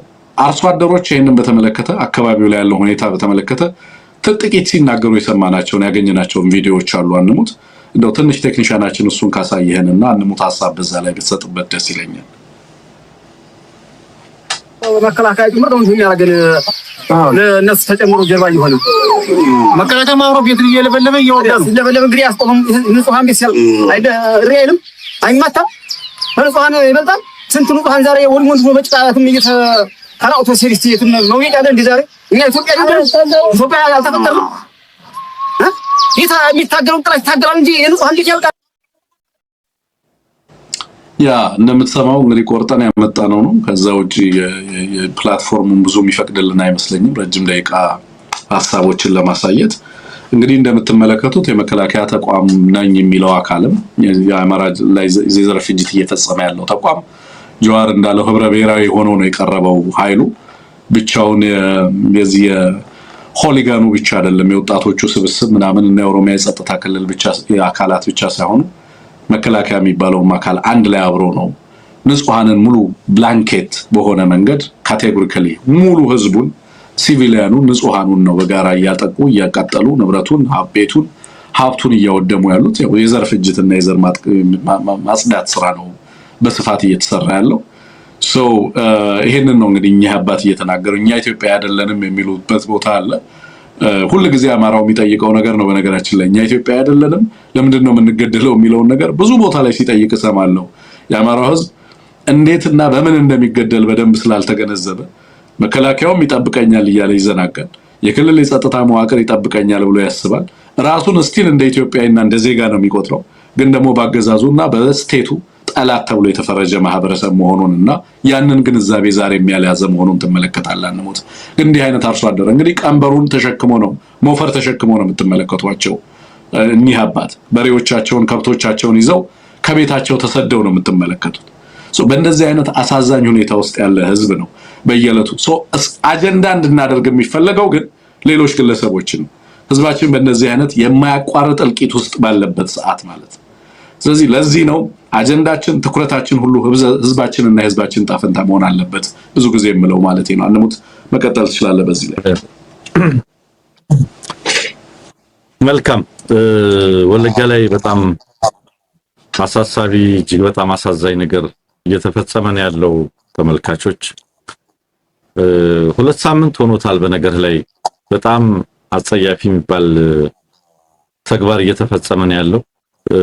እንግዲህ ከ2 ሳምንት በፊት ጀምሮ ፈንድቃና አዶ ዴዴቾ እንግዲህ መግለጫዎችንም ስንቀበል ነበር ከአይሻ ሰይድ እዝና ከአንሻ ሰይድ እዝ ማለት ነውና በተለይ የፈንድቃና አዶ ዴዴቾ መንደሮችን በማቃጠል እንዲሁም የሃይማኖት ተቋም ቤተክርስቲያንን በማቃጠል ያገዛዙ የፌደራልና የክልል ጥምር ኃይል የሚባል ነው እንግዲህ ጥምር ኃይል በሚል ተሰማርተው ነው ይሄ ሲደረግ የነበረው። ይሄ የሆነ ባለበት ኦህዴድ ሰላማዊ ሰልፍ ወጣቶችን የሆኑ ከተሞች ላይ በማስወጣት በተቀስቃቸው ግለሰቦች በኩል ደግሞ ራሱን ለመታደግ ራሱን ለመከላከል የወጣውን ህዝብ ኦሮሞ ገዳይ አድርጎ በመሳል የተሰራ በጣም ከፍተኛ ቀስቀሳ ስለነበረ አገዛዙ በዚህ ረገድ በጣም ከፍተኛ የሆነ ዘመቻ ነው እያደረገ ያለው። በምስራቅ ወለጋ ዞን ጊዳያና ወረዳ ነው እንግዲህ በተለይ ላለፉት 2 ሳምንታት ከፍተኛ ግፍ የተፈጸመው። እንግዲህ ማን የተሰማራው ካልን እንግዲህ ስም ቅያሬ አግኝቷል ነው የሚለን ያንሻ ሰይድዝ ገዳ ኮማንዶ የሚባለው አድማ ብተና የኦሮሚያ ልዩ ኃይል ጋቸና ሲርና የሚባል ኤርፔሎላ የሚባልም አለ መሰለ ኤርፔሎላ የሚባል እኔ ስንት አይነት ታጣቂ ቡድን እንዳደራጁ ይገርመኛል። በየክልሉ ያለ ልዩ ኃይል ይፈርስ ብሎ ለምን እንዳፈረሱት ሁሉ ይገርመኛል። ኤርፔሎላ ነው እሱን ለማስተካከል ነው ይቅርታ ነው ተቀጥል ያ ሚሊሻም አለ። ቄሮም እንግዲህ ወጣቶች በክፍት መኪና ተጭነው ሲሄዱም ነበር እንግዲህ ሰልጥነውና ታጥቀው ይግቡ እያለ ጀዋስ ሲቀሰቅስላቸው የነበሩ ማለት ነው። ይሄ ሁሉ ኃይል ከፌደራል ፖሊስና መከላከያ ከሚባለው ኃይል ጋር ተሰማርቷል። ነገር ግን የንጹሃንን ጭፍጨፋ ማስቀረት እንዳልቻለ እጅግ በጣም በሚያሳዝን ሁኔታ ነው መረጃዎች እየደረሱ ነው ያሉት። ጊዳያና ወረዳ እንዶዶ ከተማ ሙሉ ለሙሉ ወድሟል። ቤተክርስቲያን ቅጥር ግቢ ውስጥ ይሄ እንግዲህ ነሐሴ 13 ነው ባለፉት 2 ሳምንታት ሲባል እሱን የሚጨምር ነው። ቤተክርስቲያን ግቢ ያስቀደሱ የነበሩ እንግዲህ የፍስለታ ጾም ነው። በቅዳሴ ላይ ያሉ ካህናቶች ጭምር እናቶችም መገደላቸው የሚመለከት መረጃ አጋርተው ነበረ። ከነዚህ መካከል ለምሳሌ የአዶዴ ስላሴ ቤተክርስቲያን ዋና አስተዳዳሪ እንደዚሁም የቄስ አዲስ አየለ የሚባሉ እንዲሁም አስከሬናቸው ያልተገኙ ካህናትና መነኮሳት ሁሉ በዚሁ ጊዜ መገደላቸውን የሚያሳይ መረጃ ወጥቶ እንደነበረ ታውቃላችሁ። በተጨማሪ እንግዲህ ከትናንት ጀምሮ በተመሳሳይ ተባብሶ ቀጥሏል። ሰሞኑንም ሲቪሊያን የለም፣ ገዳ ኮማንዶ የለም፣ ጥምር ኃይል የለም፣ በስፋት ነው ሲሰማራ የነበረው። ምክንያቱም ቅስቀሳው ትርክቶ በምን ያህል ደረጃ ሲሰራ እንደነበር እናውቃለንና ይሄ ስምሪት በገልባጭ መኪኖች በጣም በርካታ ወጣቶች እየተላኩ የሚነዱ መንደሮችን የጨፈሩ ቤት እያቃጠሉ እየጨፈሩ የሚናገሩ ወጣቶችን ቪዲዮዎች ሁሉ ስንመለከት ነው የነበረው። በስፋት የሚነዱ መንደሮች የሚቃጠሉ መንደሮች ጭሶች በስፋት ስንመለከት ነበረ ቪዲዮዎችን። ከትናንት ጀምሮ እንግዲህ አገዛዙ ማዕከላዊ እዝ የሚባለው 101ኛ ኮር 33ኛ ክፍለ ጦር ነው። ይሄ ሰራዊት እዛ ተሰማርቷል፣ ግን መንገድ ዘግቶ ኬላ ዘግቶ ቁጭ ብሎ ነው የሚለው ከእዙ የደረሰን መረጃ። ይሄ ከኦሮሚያ ክልል የተላከ ኃይል 2 መንደሮችን ሙሉ በሙሉ አቃጥሏል። መንደር 3 እና መንደር 22 የሚባሉትን ሙሉ ለሙሉ አቃጥሏል። በተጨማሪ በጭወጭ የሚባል ሰፈርን የሃይማኖት ተቋም የጊዮርጊስ ቤተክርስቲያንን አቃጥለዋል ነው። ይሄ እንግዲህ ከትናንትና ጀምሮ ከጠዋቱ 3 ሰዓት ጀምሮ የተፈጸመ ግፍ ነው ወለጋ ላይ። በእነዚህ መንደሮች በጣም በርካታ ንጹሃን በጅምላ የአማራ ተወላጆችን ናቸው ከመኖሪያ ቤታቸው ተፈናቅለዋል። ቪዲዮዎች እኚህ አርሶ አደር ብቻ ሳይሆን ሌሎችም ቪዲዮዎች እንዳልከው ስንመለከት ነበር። በጣም በርካታ ሰዎች ወንዝና ድልድይ እየተሻገሩ ተሰብስበው ይታያልና ወዴት እንደሚሄዱ እንኳን አይታወቅም የሚል ነው ከእዙ የደረሰን ቪዲዮ የሚያመለክተው። አንዲት እናት ከልጇ ጋር ወድቃ የሚያሳይ በጣም ማህበራዊ ሚዲያ ላይ አሁንም እየተጋራ ነው የሚገኘው። በጣም በርካቶች ግን እንደዚሁ ወዴት እንደሚሄዱ በማያውቁበት ሁኔታ እየተጓዙ የሚያሳዩ ቪዲዮዎች፣ ምስሎች ደርሰውናል። ደካሞች፣ ህፃናት በብዛት የጥቃት ኢላማ ተደርገዋል። ቤት ንብረት ተቃጥሏል። የቀንድ ከብቶች፣ የቤት እንስሳት ከ450 በላይ ነው እንግዲህ በግፍ ተዘርፈዋል የሚለው የተላከልን መረጃ። እስካሁን ድረስ እንግዲህ ከትናንትና ጠዋት 3 ሰዓት ጀምሮ ማለት ነው 67 ሰዎች ተገድለዋል። የሟቾች ቁጥር 67 ደርሷል። እንግዲህ መቁጠር የተቻለው መንገር የተቻለው ይሄን ያህሉ ብቻ ነው ማለት ነው። ስለዚህ የተቃጠለውን ቤት መቁጠርም እንዳልተቻለ የሚጠቁም ነው የተላከልን መረጃ። ስለዚህ ወለጋ ላይ ትርክት ሲደመር ጥላቻ ሲደመር አገዛዛዊ ግፍ። ቅድም አንድ ጥያቄ ስታነሳ ነበረ መንግስታዊና መንግስት ያልሆኑ አካላት በትብብር የሚፈጽሙት ነው የሚለው። ይሄ እንግዲህ በደንብ በግልጽ እንግዲህ 8ኛ ዓመቱን የያዘ ዓላማ ነው እየተፈጸመ ያለው። እዚህ ላይ መንግስት አካል ይድረስልኝ ይላሉ እነዚያ ሰዎች። እኔ በጣም አዝናለሁ እውነት ለመናገር የመንግስት አካል እንደሚያስጠቃቸው ያውቃሉ። የአገሪቱን የመከላከያ ተቋም ዩኒፎርም የለበሱ ወይም የደንብ ልብስ የለበሱ ሰዎች በየአካባቢው ሄደው ሊታደጉ ነው ብለው ሲያስቡ አጥቂያቸው ሆኖ በተደጋጋሚ አይተዋቸዋልና መንግስት ይድረስልን የሚለው በህግ አምላክ የሚለው ነገር ጥቅም አልባ እንደሆነ መረዳት ይቻላል። እዚህ ላይ እንደው አንድ መጠቀስ ያለበት እንደው እንዲህ ባለ ሁኔታ ውስጥ ርዕስህ ላይ ማስተው ስለነበረ ነው። ብአዴን ኦህዴድ ይበላናል ወይም እንዲህ ብለዋል የሚል ነገር ስላየ ለምሳሌ የአዴፓ ብልጽግና የሚባሉ ሰዎች ዛሬ አማራው ላይ ስለተፈጸመው እየተፈጸመ ስላለው ጥቃትና በደል እየተፈጸመ ስላለው ግፍ አያወሩ። እንደምታውቀው ክልሉ ላይ ያሉ ሚዲያዎችን እንዲያወሩ ያደረጓቸው ስለምንድን ነው? በኤአይ ፎቶግራፍ ምንም እየተሰራ ወያኔ አማራ ላይ መቼ ምን አይነት ጥፋት ይፈጽም እንደነበረ የሚዘረዝር ሀተታ ነው እያቀረቡ ያለው።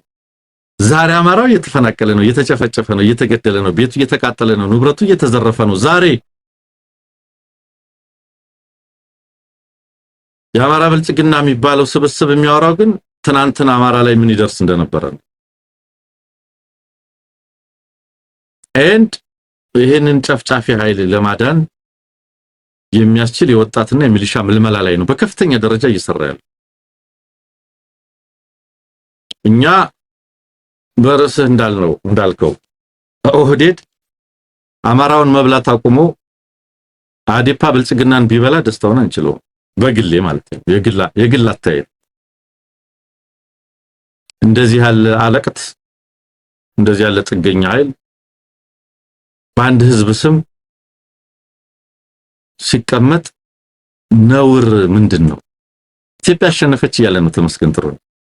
ኢትዮጵያ አሸነፈች ይላል። የቅድሙን ቪዲዮ ቢያየው ቢያውቀው ያውቀዋል ያየዋል፣ ግን መቀበል አይፈልግም። ኦህዴዶች የሚነግሩትን ኤክስኪውዝ ነው መቀበል የሚፈልገው። ጽንፈኞች ናቸው እኮ ሸኔዎች ናቸው እኮ ይህንን ለመታደግ እነዚህ ለመታገል ነው መሰለፍ ያለብን ብለው የሚነግሩትን ነው መቀበል የሚፈልገው እንጂ የህመም ስሜት የአማራ ህዝብ እስከመቼ ለምን እንደዚህ ይሆናል ምን ባደረገ የሚል ቁጭት የሚል ተቆርቋሪነት እንዴት 8 ዓመት ሙሉ መቼ ነው የሚቆመው የሚል ስሜት ያለባቸው ሰዎች አይደሉም። አማራ ማስ ሚዲያ አሚኮ ምናምን የሚሉትን የክልሉን በአማራ ህዝብ ሀብት የሚተዳደሩ ሚዲያዎች በሙሉ ዛሬ ስለሚፈጸምበት ግፍ ሳይሆን መቼ ወያኔ ምን አይነት ጉዳት እንዳደረሰበት ዛሬም አማራው ሊያስተምሩ ይፈልጋሉ። ማለት ለአማራ ህዝብ አማራ ብልጽግና ብአዴን ስለ ወያኔ ሊያስተምር፣ ስለ ኦህዴድ ሊያስተምር፣ ስለ ኦነግ ሊያስተምር ለአማራ ህዝብ እነዚህ ሰዎች ጠላትና ወዳጅ የጠላትነት ደረጃ እና አይነት ሊመክሩ ሲሞክሩ ከዚህ በላይ አሳፋሪ ነገር የለም። እና ባጭሩ እየተደረገ ያለው ትግል ይህን ሁሉ የማስቆም ነው። በአማራ ህዝብ ስም የተቀመጠውን ምስለኔ ባንዳ መልክ የሚያሳዝም ጉዳይ እነዚህ እንደ መቀዝቃዛዎች እንዴት ተደርጎ የህዝብ ክብር፣ የሰው ክብር፣ የማንነት ክብር እና ቁጭት ከነዚህ አስጠቂዎች ምክንያታዊነት ይልቅ የኔ ስሜታዊ ቁጡ ሰዎች የተቆጡ ስሜታዊ ሆኑ የትኛውም አይነት ስም የሚሰጣቸው ነገር ግን ተቆርቋሪ ወገኖች ይሻሉኛል። በእነሱ ቤት ምክንያታዊ ናቸው። በእነሱ ቤት ለኢትዮጵያ ዘላቂነትና አብሮነት እየሰሩ ነው። በእነሱ ቤት ኢትዮጵያ እንድታሸንፍ እየሰሩ ነው። በእነሱ ቤት ጽንፈኝነትን እየታገሉ ነው። ወይራስ ወከል ነው ያሉት ህዝብ በዚህ መጠን እየተዋረደ ቀጥሏል። በነገር ላይ ተመስገን ጥሩነህ የትኛውም የአማራ አካባቢ ያለ የተፈናቃይ ጣቢያ አይሄዱ። አንደኛ ቢሄዱ ይቀጣሉ፣ ይባረራሉ። እንደነገዱ እንደነ ዮሐንስ ወይ ይባረራሉ ወይ ይታሰራሉ። ስለዚህ አይሄዱም። የመጀመሪያው ጉዳይ። ሁለተኛ መሄድም አይፈልጉም። ደብረ ብርሃን ወስደ 3 የመጠለያ ስደተኛ መጠለያ አይዲፒ ካምፕ ደቡብ ወሎ ሄደ 20 ሺህ 30 ሺህ ተፈናቃይ በየአካባቢው ምንጃር ወስደህ ምናምን ወስደህ እንድታሳያቸው አይፈልጉም። እሱን ማየት አይፈልጉም። እንደዚህ ያለውን አማራ ማየት አይፈልጉም። ምቾታቸውን የዚህ ብልጽግና የአብይ አህመድ የሆዴድ ትርክት ጋር ያጋጫቸዋል። ስለዚህ ዛም ሄደ አይፈልጉም። ስለዚህ ለነሱ አማራ እያለፈለት ነው። የት እዛች እነሱ የሚሏት በአጀብ ቆሞ የሚመለከቷት ኮሪደር ላይ ያለችዋን አበባ ፋውንቴን እየተመለከቱ ማለት ነው እንጂ በየመጠለያ ጣቢያ የተራበውን አማራ ለመጥቀስ ዝግጆች አይደሉም ለማለት ነው። ኤኒዌይ ድምጽ መሆናችንን እንቀጥል ለማለት ነው። አመሰግናለሁ። ያ አንሙት ይሄንን እንግዲህ ጥቃት የምናስቆመው ያው መንገዱ በደንብ ግልጽ ነው። የሚቆመው የተጠናከረ አማራ ራሱን የሚከላከል ህዝብ መፍጠር ነው። ይሄ ግፍ በርካታ አማራዎችን ታጋይ ያደርጋል። ሌላ ነገር የለውም። ያስ ንጹሃንን እየጨፈጨፉ ነው። ይሄንን የሚፈጽሙ ሰዎች የጊዜ ጉዳይ ነው እንጂ ተጠያቂ ይሆናሉ። የትኛውም ክልል ሆነ የትኛውም ሀገር አያድናቸው። በእርግጠኝነት የምናገረው ነገር እሱ ነው። ተጠያቂ ይሆናሉ። የአማራና የትግራይ ተወላጆች ናቸው። በቅድም ያልካቸው መንደሮች ውስጥ አንሙት ከ100 በላይ የአማራ ተወላጆች በአስራዎች ወይንም በ20 የሚቆጠሩ የትግራይ ተወላጆች ሐኪሞችንም ጨምሮ ነው በእነዚህ መንደሮች ላይ የሚኖሩት። እነሱን ነው እንግዲህ ታርጌት ያደረገው ጥቃቱ በዋናነት። ለዚህ ኃላፊነት አይወስድም። አሁን ይሄ ቢቢሲም ይሄንን ቢቢሲ አፋን ኦሮሞ ይሄን አይሰራም። ሌሎችም ስለ ወለጋ ሲናገሩን ሊያስተምሩን ሲፈልጉ የነበሩ ሰዎች ይሄንን አይመለከታቸውም። ይሄ ጉዳይ መከራውን ሲመጣ ጭፍጨፋው ሲመጣ ድምጻቸውን ያጠፋሉ።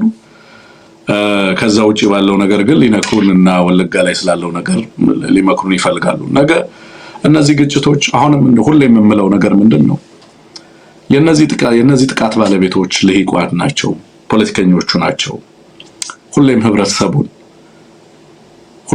የአማራ ትግል የኦሮሞን ህዝብ ባከበረ መንገድ የሚደረግ ትግል ነው። ሁሌም ማረጋገጫ ለኦሮሞ ህዝብ የአማራ ትግል መስጠት ይኖርበታል። ለህዝቡ መስጠት ይኖርበታል። ለልሂቃኑ ማውራት የለበትም። የአማራ ትግል ለነዚህ ልሂቃን ማብራሪያ መስጠት አይጠበቅበትም። ግን ለህዝቡ ሁልጊዜ ዋስትና መስጠት አለበት።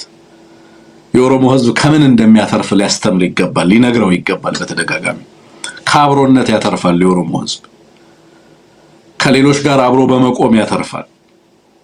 ከሌሎች ጋር አብሮ የሌላውን ፍዳ በመጋራት ያተርፋል። እኛ እናውቅልሃለን፣ ይሄንን ህዝብ ከመሃልህ አውጣ፣ ከአብረህ የኖርከውን ህዝብ እንደዚህ አድርገህ አውጣ የሚለው ነገር ዞሮ ዞሮ ምን ይዞ እንደሚመጣ የኦሮሞ ህዝብ ያውቃል። የኦሮሞ ህዝብ ሰላም ከአማራ ህዝብ ሰላም ተነጥሎ አይታይም። ከሌሎች ኢትዮጵያውያን ህዝብ ሰላም ተነጥሎ አይታይም የሚለውን ነገር ልናሰምርበት የሚገባ ተለማማጭነት አይደለም፣ ተንበርካኪነት አይደለም። ሩቅ አሳቢ ትግል ስለሚደረግ በዛ ደረጃ ኃላፊነት በሚሰማው ስሜት የሚደረግ ትግል ነው የአማራ ትግል በዋናነት። ከራሳችን ህዝብ እልቂት ይልቅ ነገ ይዞ ሊመጣ የሚችለው መዘዝ የሚያስጨንቀን ህዝቦች መሆናችን ማሳየት ያስፈልጋል። እነሱ በወረዱበት እነሱ ባሉበት የብደት ልክ ሳይሆን ህዝባችን በታላቅ ኃላፊነት በምን አይነት መስዋዕትነትና በምን አይነት ዋጋ ይሄ ሀገር እንደሚቀጥል ማሳየት ዛሬ በጣም ተገቢ ነው። ስለዚህ ይሄ እነሱ የሚያፈናቅሉት ህዝብ ታጋይ ነው። ነገ እነሱ የሚያወድሙት ህዝብ ነገ ትግል እና የትግል ታጋይ ነው የሚሆነው። እነሱ ይሄንን እያቃጠሉ ወለጋን በዛ ደረጃ ህዝቡን እያወደሙ ህዝባችንን እያሰቃዩ እያፈናቀሉ ሀገር አልባ እያደረጉ ባሉበት ሰዓት አዲስ አበባ ላይ የመገጭ ግድብ አጀንዳ እንዲሆን ለማድረግ ጥረት ሲያደርጉ ትመለከታላችሁ። የመገጭ ፕሮግረስ እየተባለ በዜና ከቨር ሲደረግ ልታይ ትችላለህ ማለት ነው። አልቲሜትሊ ጌሙ አማራውን ነጥሎ ከፋፍሎ በአንደኛው ላይ ፍጅት በመፈጸም ሌላኛውን አማራ ደግሞ በእርግጥም ስርዓቱ የጠቀመ መስሎ በማሳየት የህዝባችንን አንድነት መናድ፣ የህዝባችንን አብሮነት መናድ፣ በጋራ ጥቅሙ ላይ በጋራ እንዳይቆም ማድረግ። ዞሮ አሸናፊ መሆን የሚፈልገው ኦህዴድ ነው። ለዚህ ፍላጎቱ ድጋፍ የሚሰጥ ሊቅ አያጣም በየዘመኑ። ያንን የሚያደርጉለት ቅድም አንሙት እንዳለ ተጠያቂ የማይሆኑ የአማራ ሊቃን በስመ አማራነት እዛ ቦታ ላይ ሆነው ዛሬም የዚህን በደል አድራሽ የዚህን ግፍ የዚህን ዘረኛና ህዝብን እየፈጀ ያለ ስርዓት ተሸክመው ለማስቀጠል ጥረት የሚያደርጉ ሊቃን እንዳሉ በደንብ መገንዘብ ያስፈልጋል። ዞሮ ዞሮ መፍትሄው ምንድነው የሚለውን በተመለከተ መፍትሄውን ያው ህብረተሰቡ በደንብ የሚያውቅ ነገ ሌሎችን ነቅሶች እንሰማለን። ዛሬ በንጹሃን ላይ የሚደርሱ ጥቃቶች ትተው የሚያልፉት ፕሬሲደንት ቀላል አይደለም። ነገ ሌሎች ለቅሶች ይመጣሉ። ይሄ ያደልና ያለነው እነዚህ ለቅሶች ማስቀረት ነው የዚህ ትግል ዓላማ አንሙት። በብሔር ማንነት ስም ተሸፍነው በህዝብ ላይ ፍጅት የሚፈጽሙ አካላትን ተጠያቂ የሚያደርግ ስራ መሰራት የሚኖርበታል የሚለውን ነገር ትኩረት ሰጥቶ ማቅረብ ነው። እንዳልከው አንዳንድ ቪዲዮዎችን በሳተላይታችን እናስኬደዋለን። በዚህ በዩቲዩብ ገጻችን ግን ለማስኬድ ትንሽ ይቸግረናል። በጣም ግራፊክ ነው። በርካታ ህዝብ፣ በርካታ እናቶች፣ በርካታ ንጹሃን የሚደርስባቸውን ነገር እዚህ ላይ ለማሳየት ትንሽ ስለሚቸግረንም ነው አድማጭ ተመልካቾቻችን እሱን ማሳየት የማንችለው። ኢን ዘ ሚን ታይም እንግዲህ በአዴን በኦህዴድ እበላለሁ የሚል ከባድ ስጋት ውስጥ እንዳለ ሰምተናል። ከባድ ስጋት ይዞታል። እንግዲህ መቼ እንደሚበላ አላውቅም። አንሞት በአዴን በኦህዴድ እበላለሁ ሲል ሁልጊዜም የሚያስበው ስለራሱ መሆኑ በጣም ያስገርመኛል። በአዴን እበላለሁ ሲል የሚያስበው ስለራሱ ሊደርሺፕ ነው እንጂ ወክለዋለሁ ስለሚለው ወይንም ደግሞ ስለ ህዝቡ አይደለም የሚጨነቀው። ህዝቡ ኦሬዲ መከራውንና ስቃዩን እየተጋፈጠ ነው ያለው። ለምሳሌ ትናንትናም ስናነሳው ነበር አማራን ሰደበ አንድ ግለሰብ ተብሎ የሚጻፉ ነገሮችን እየተመለከትን ነበር። ግን የአማራውን እልቂት በተለያየ ቦታ ላይ የሚደርሰውን እልቂት ሰምቶ እንዳልሰማ ይሄው ሊቅ ሰምቶ እንዳልሰማ ለመሆን ሲያስመስል ተመለከታለ ማለት ነው። በአዴን ስለራሱ የሚያለቅስበት ከኦህዴድ ጥቃት ራሱን ስለመከላከል የሚያስብበት ጊዜ ላይ ያለ መስሎ አይሰማኝም። በተጨባጭ ህዝቡን እየጨረሰ በሀገርና በህዝብ ላይ ያደረሰ ያለው ውድመት ኦህዴድ በሀገር ላይ ያደረሰ ያለው ውድመት በአንድም በሌላ መንገድ በበርካቶች ላይ የተመሳሳይ የህልውና አደጋን የደቀነ መሆኑን መገንዘብ ያስፈልጋል። በአዴን ለግል ጉዳዩ የሚሰጋበት አይደለም። ከቻለ ከህዝብ ጋር ይሰለፍ፣ ካልሆነ ግን ለዚህ አገዛዝ የሚሰጠውን ድጋፍ ያቁም። ከአማራ ህዝብ ጋር መቆም እንኳን ባይችል ከዚህ አገዛዝ ጋር ባለመተባበር ህዝባችንን ከጥፋት ለመታደግ በሚደረገው ጥረት ውስጥ ቢያንስ አንድ ነገር ማበርከት ይችላል የሚለውን እንዲያስብ ነው በዚህ አጋጣሚ ያነሳው ታንሙት። ይሄን የወለጋውን እንግዲህ ጉዳይ አነሳን እንጂ ሌሎችም በዚህ በትግራይና በአማራና ትግራይ ድንበር አዋሳኝ በአፋርና ትግራይ አዋሳኝ ድንበር አካባቢ በበርካታ አካባቢዎች ላይ ከባድ መሳሪያ ተከላ አላንሙት። ኦባሳንጆ ወደ መቀሌ መሄድ ተከትሎ እንደዚሁ ህወሓት አቀረባቸው የተባሉ የመደራደሪያ ነጥቦች አሉ ወይንም ፕሪኮንዲሽንስ የተባሉ እነዛ ኮንዲሽኖች ምንድናቸው የሚለውንም ልናነሳ እንችላለን። ከዛ ውጪ በተለይ ከአማኑኤል ከገዱና ከእስክንድር ጋር የተገናኙ ዜናዎችም ዛሬ ስንሰማ ነበር የነበረው። እነሱንም እናነሳቸዋለን። ኦኤንኤልኤፍም ያወጣቸው መግለጫዎች አሉ። በተለይ የምክክር ኮሚሽኑን አቋም በተመለከተና ቁመና በተመለከተ እነዚህን ጉዳዮች እንደው ትንሽ ዳሰስ ብናደርጋቸዋለን። ብዙዎችን ያነሳ ከየትኛው ልጀምር? ከየትኛው ላስቀድም? ደስ ካለ መጀመር ትችላለህ ማለት ነው። ምንም ቅድመ ሁኔታ የለውም። ሁሉንም ጉዳዮች መዳሰስ አለ። ኦኬ እንግዲህ በተለይ ግለሰቦችን የተመለከቱ ጉዳዮች በስፋት ተመልክታቸዋል። አንተ ገዱ፣ እስክንድር፣ አማኑኤል እንደምናልባት ትንሽ መነጋገሪያ ስለነበረ ገዱ ላስቀድም መሰለኝ። የገዱ ፎቶግራፍ ከዚህ ቀደም የሆነ ነገር ወጥቶ ሲወራ ነበር። ዛሬም በዚሁ ልክ መነጋገሪያ ሆኗል። በብዙ መንገድ እየታየ ነው ብዬ ማህበራዊ ሚዲያም ስቃኝ ነበር። አንደኛው የገዱን ታማኝነት እና ንጹህነት ለማሳየት የዚያ ማሳያ አድርጎ በነገራችን ላይ በጣም ሰፊ ሽፋን ያገኘ ነው። ፓርኪንግ እየሰራ ታየ ነው የሚለው ቪዲዮ። ማረጋገጫ የለኝም፣ እርግጠኛ አይደለሁኝም፣ ግን የሚባለው እሱ ስለሆነ ሜይንስትሪም አመለካከቱ እሱ ስለሆነ ነው። ስለዚህ ከሶስት ነገሮች አኳያ ሐሳቦች ሲንሰራሸሩ ተመልክተናል። አንዳንዶች ከታማኝነትና ንጽህና አኳያ፣ አንዳንዶች እንዴት እንደሌሎች የቀድሞ ሹመኞች ወደ ተለያዩ ዓለም አቀፍ ተቋማት አልገባም የሚል ማመለካከት ሐሳብ የሚያነሱ አሉ። ሌሎች ደግሞ ከአቅም ማጣት እና ከትምህርት እንደዚህ ያደርጉ ብቻ እንዲህ ያሉ ሐሳቦች ሲሰጡ ተመልክቻለሁኝ። ዞሮ ዞሮ ከሞላ ጎደል እኔ ገዱ የሥራ እየሰራ ከሆነ ጠቃሚ ነው፣ ብዙ ትርጉም ያለው ነው፣ አርአያነት ያለው ነው። እኔ አሜሪካ ከተቀመጠ የአሜሪካ አምባሳደር ከሆነው ብናልፍ አንዱዓለም ይልቅ ፓርኪንግ እየሰራ ከሆነ ፓርኪንግ እየሰራ ያለው ገዱ አንዳርጋቸውን አከብራለሁ።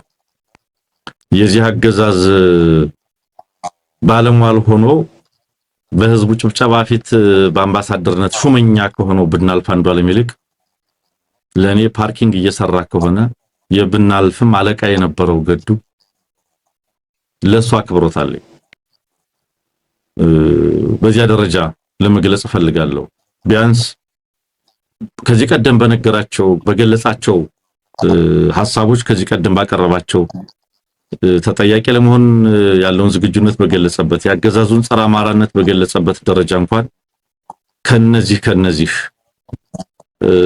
ዛሬም የማይማሩ የማይሻሻሉ የማይለወጡ ባዕዲኖች አኳያ እጅግ በጣም በብዙ ርቀት የተሻለ አድርጌ እመለከታለሁ ለማለት ነው። አንዳንዶች ከቀድሞቹ አኳያ ለምን እንደሌሎቹ ዓለም አቀፍ ተቋም አልተቀጠረም? ለምሳሌ ወርቅነህ ገበየሁ ውጭ ጉዳይ ነበረ፣ ኢጋድ ተቀጥሯል። ለማ መገርሳ ማነው ፋኦ ተቀጥሯል፣ ወይም ቴዎድሮስ አድሃኖም የዓለም ጤና ድርጅት ኃላፊ ሆኗል።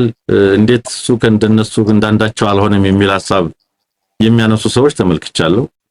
በነገራችን ላይ እንዲህ አይነት ዓለም አቀፍ ኃላፊነቶች የመንግስታት ድጋፍ የመንግስታት ሪኮሜንዴሽን የሚያስፈልጋቸው መሆናቸው መረዳት ይገባል። ብልጽግና ደግሞ ለገዱ አንዳርጋቸው ዓለም አቀፍ ተቋም ላይ እንዲቀጠር እንዲህ አይነት ኃላፊነት ይዞ እንዲሰራ ሪኮሜንዴሽን ደብዳቤ ሊጽፍ ይቅርና በምን ያክል ደረጃ እንደሚመለከተው በግልጽ የምንመለከተው ነው። ዞሮ ዞሮ በተለይ በዛሬው ዕለት እጅግ በጣም ዝቅተኛ ደረጃ ላይ ያለ የኦህዴድ ካድሬ ቢሊየነር በሆነበት ብዙ ነገር በሚደረግበት ይሄንን በመመልከት ሰዎች የተለያየ ሐሳብ እየሰጡ ነው ያሉትና እኔ ከገዱ ገንዘብ ማግኘት ገንዘብ ማጣት ከመቸገር አለመቸገር ጋር አላያይዘውም። ብዙ ትርጉም አለው። ብዙዎች ብዙ ነገር ብለውበታል። በነገራችን ላይ በተለያየ ፖለቲካ ሰልፍ ውስጥ በተለያየ ኦፒኒየን ውስጥ ያሉ በተለያየ ብሔር ውስጥ ያሉ በብዙ መንገድ ገልጸውታል። አመዛኙ ደግሞ አድናቆት ነውና እኔ ከዚህ አኳያ ነው የምመለከተው። ይሄን እያደረገ ከሆነ እጅግ በጣም ተኝቶ እንዲያድር የሚያደርግ ቁም ነገር ስለሆነ በዚያ መንገድ እረዳዋለሁ። ገንዘብ አለው የለውም አይደለም፣ ሰርቶ ማደር እንደሚቻልና እንደሚሆን በተለይ ከዚህ አገዛዝ ከወጡ ከባህር የወጣ አድርገው ራሳቸውን ለሚመለከቱ ሰዎች ትልቅ ትርጉም እንዳለው ለመረዳት ይቻላል ማለት ነው። ሌላኛው እንግዲህ ቅድም ብዙ ሐሳብ ስለሰጣበት በመግቢያህ እስክንድር አንዱን ጨርሰን ወደ ሌላኛው እንሂድ ወይስ? እንግዲህ ብዙ ስለጠየቀኝ ትንሽ ብልበት ይሄ የገዱን ጉዳይ ስላነሳ ብዬ ነው። ሌላኛው ከጀመረን ሁሉንም አንድ ላይ መርጃ አድርገን ማየት ስለሚኖርብን ብዬ ነው። አንሙት በጣም ጥሩ ነገር አንስተሃል። በደንብ የምስማማው ነው አንተም ያነሳውን ነገር በእውነቱ ጥሩ አድርገህ አንስተሃቸዋል። እኔ በመሰረቱ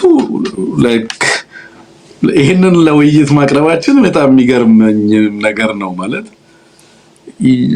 የማንን ኢንተለጀንስ እንደሚያሳይም አላውቅም። እውነት ለመናገር ይሄ ስራን በተመለከተ ያለንንም ትርጉም በአንድም በሌላ መንገድ እንድንፈትሽ የሚያሳይ ነው። ግን እኔ ዛሬ በጣም በርካታ ሰዎች ደውለው መልእክትም አስቀምጠው ተመልክቻለሁ አንሙት በኤቢሲ ስልክ ቁጥር ላይ እና በጣም ብዙ ሰዎች ለገዱ ያላቸው አክብሮት በጣም ነው የጨመረው። is someone relatable now ሰዎች ራሳቸውን ከሱ ጋር ሌት ያደረጉበት ነው። በፖለቲካ አመለካከቱ ወይንም ደግሞ ከዚህ በፊት በነበረው ፖለቲካዊ ተሳትፎ የአማራን ሕዝብ አስከፍሎታል የሚሉትን ዋጋ በተመለከተ ለሱ የተለያየ አመለካከት ያላቸው ፖለቲከኞችም ጭምር ስለ ሰውየው ስብዕና የተለየ መልክ የተለየ ትርጉም እንዲይዙ ያደረገ ነው። እንደተባለው ዩኤን ውስጥ ለምን አልገባም ምናምን የሚባለው ተራ እንትን ነው ማለት ተራ ሟርት ነው። የትኛውም ቦታ ላይ መግባት ቢፈልግ የመግባት ጉዳይ ሊገባ ይችላል፣ ግን ከመጣ ገና ቅርብ ጊዜው ነው። ግን ራሱን ማስተዳደር ሰርቶ ማደር እንደሚችል ከሀገሩ ሰርቆ እንዳልመጣ የቤት ኪራዩን የሚከፍለው ይሄንን ሰርቶ መሆኑን የሚያሳይ ሰው ይሄ የአማራንም እሴት የሚያሳይ ነው። በነገራችን ላይ ፎርዛት ማተር ታከለ ኡማ ከገዱ እና በመንግስታዊ እንትን ውስጥ ያለው ተሳትፎ በጣም ትንሽ ነው። የሰራባቸው የኃላፊነት ቦታዎችና የገለገለበትም ኃላፊነት ቦታ እንሙት በጣም ትንሽ ነው። ታከለ ሳይፕረስን መግዛት ይችላል። ኦኬ ግን የአማራው እንግዲህ ገዱ እንግዲህ ሁሉንም የአማራ ፖለቲከኞች የአማራ ሌሎቹ ሌቦች የአማራ ፖለቲከኞችን ባይመለከትም ይሄ ሰውዬ ለብልጽግና አላገለግልም ብሎ ለምን እንደወጣ ትንሽ የሞራል እንጥፍጣፊ ብትሆን ኖራው አይ ከዚህ ስርዓት ጋር አልቀጥልም ያለበትን ምክንያት ያሳያል። ይሄ ኦኬ ሰው ነው ማለት ነው። በጥረት የሚያምን ነው ማለት ነው። በልፋት በድካም የሚያምን ነው ማለት ነው።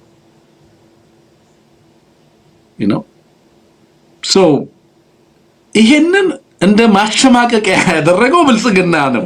የብልጽግና ካድሬዎች ናቸው ይሄንን ለማሸማቀቅ ገዱን ኢምባራስ ለማድረግ ብሎም ከተቻለ ደግሞ የወጣበትንም ማህበረሰብ ለማሳፈር የሞከሩት እነሱ ናቸውና አየህ እነዚህ ሰዎች ያለ ደሞዝ ኢትዮጵያን ያገለገሉ አማራዎች እንደነበሩ ስለ ኢትዮጵያ ታሪክ አያውቁም ማለት ነው። የአማራ አርሶ አደር በነፃ ነበር ለኢትዮጵያ ህይወቱን ይሰጥ ነበር። ኢትዮጵያ ተወረረች ሲባል ነፃ ፍቃድ ነበረው ለኢትዮጵያ ለመሞት ማንም ሳይከፍለው። የኢትዮጵያን ተቋማት ሲያቋቁም የአማራው ህዝብ ከሀገር እየሰረቀ አልነበር። ሌብነትን መንግስታዊ መገለጫ እንዲሆን ያደረገ ስርዓት ነው ዛሬ የምትመለከተው። ለምን አልሰረቃችሁም የሚል ስርዓት አለመስረቁን እንደ ነውር ቆጥሮ ገዱ አልሰረቀም ብሎ ያንን ነውር አድርጎ ቆጥሮ ያንን ለማሸማቀቂያ መጠቀሙ ምናልባትም እኮ ከአብይ ሚኒስትሮች የተሻለ ክፍያ ሊያገኝ ይችላል በሚሰራው ስራ። ዞሮ ዞሮ ከአብይ በረሃብ ከሚፈጃቸው ሐኪሞች የተሻለ ገቢ ያገኛል ይሄንንም ሰርቶ። ግን ድጋፍን ቢፈልግ እሱን መደገፍ አይደለም አንሙት። አንድ አማራ ኦን በሚያደርገው ካምፓኒ ውስጥ ገዱን ትልቅ ቦታ ላይ መቅጠር የሚችል አንድ አማራ እኔ ዛሬ ፈልጌ ማገናኘት ዛሬ እኔ እዚህ ስልክ ላይ እዚህ ፕሮግራም ላይ ቁጭ ብዬ ገዱን የሆነ ቦታ ላምጣው ብል የፈለኩበት ቦታ ላይ እንዲቀጠር ማድረግ ይችላል።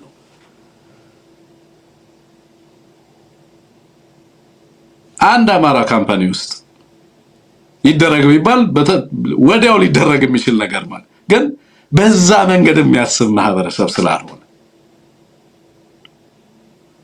በማንነቱ ድጋፍ እንዲደረግለት የሚፈልግ ሰው ስላልሆነ ባለችው መስራት በሚችለው ነገር ሰርቶ ራሱና ቤቱን ማስተዳደር ዋናው አልቲሜትሊ የአማራ ህዝብ ካለበት የሚበልጥ ነገር ስለሌለ ህዝባችን አሁን ከገባበት ሂዩሚሌሽን ህዝባችን ካለበት የኑሮ ሁኔታ የሚብስ ነገር ስለሌለ አልቲሜትሊ መስራት የምትሰራውን እየሰራ የአማራን ህዝብና የአማራን ህዝብ ትግል ዋና ቁም ነገር አድርጎ መያዝ ትልቅ ነገር ያ ራስን ማሸነፍ በስራ በጥረት ራስን ማሸነፍ ፍላጎትን ማሸነፍ እና ደግሞ ዝቅ ብሎ መስራትም ዝቅ ብሎ መታገልም አንሙት። በነገራችን ላይ መስራት እኮ መታገልም ነው።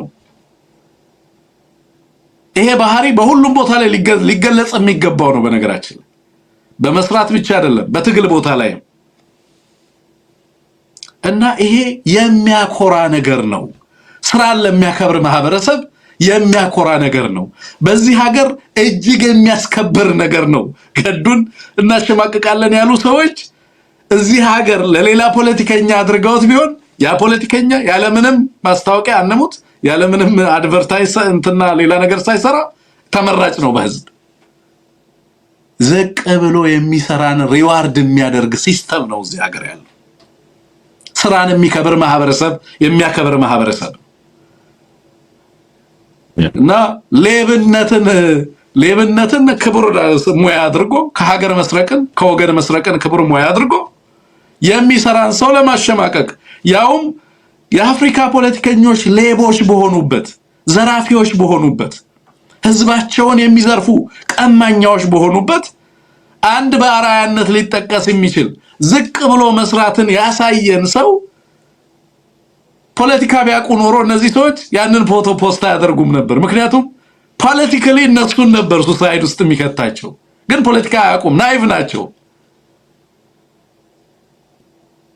አንፎርቹኔትሊ ለገዱ ፖዚቲቭ ፕሮሞሽን ሰሩለት። ሰው ከራሱ ጋር ራሱ ሪሌት አደረገው እና በእውነቱ የሚያስከብር ስራ ነው አቶ ገዱ እየሰራ ያለው። መልካም ጥረህ ግረህ እና ለፍተህ መኖርህ የሚያኮራ እንጂ የሚያሳፍር ነገር አለመሆኑን በዚህ አጋጣሚ ማንሳት ይገባል ብዬ ነው።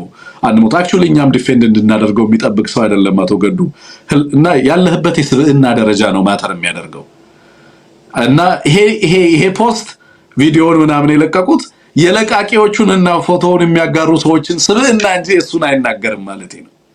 እና የኢትዮጵያ ህዝብ ምን አይነት ህዝብ እንደሆነ የማይገነዘቡ እንዴት ስራን የሚያውቅ እንዴት ስራን የሚመለከት ማህበረሰብ እንደሆነ የማይገነዘቡ ሰዎች ከአርሶ አደር አፈር ከሚገፋ ማህበረሰብ ውስጥ ወጥቶ ሌሎች አይነት ስራዎችን ላነውር የሚፈልግ ማለት ነው።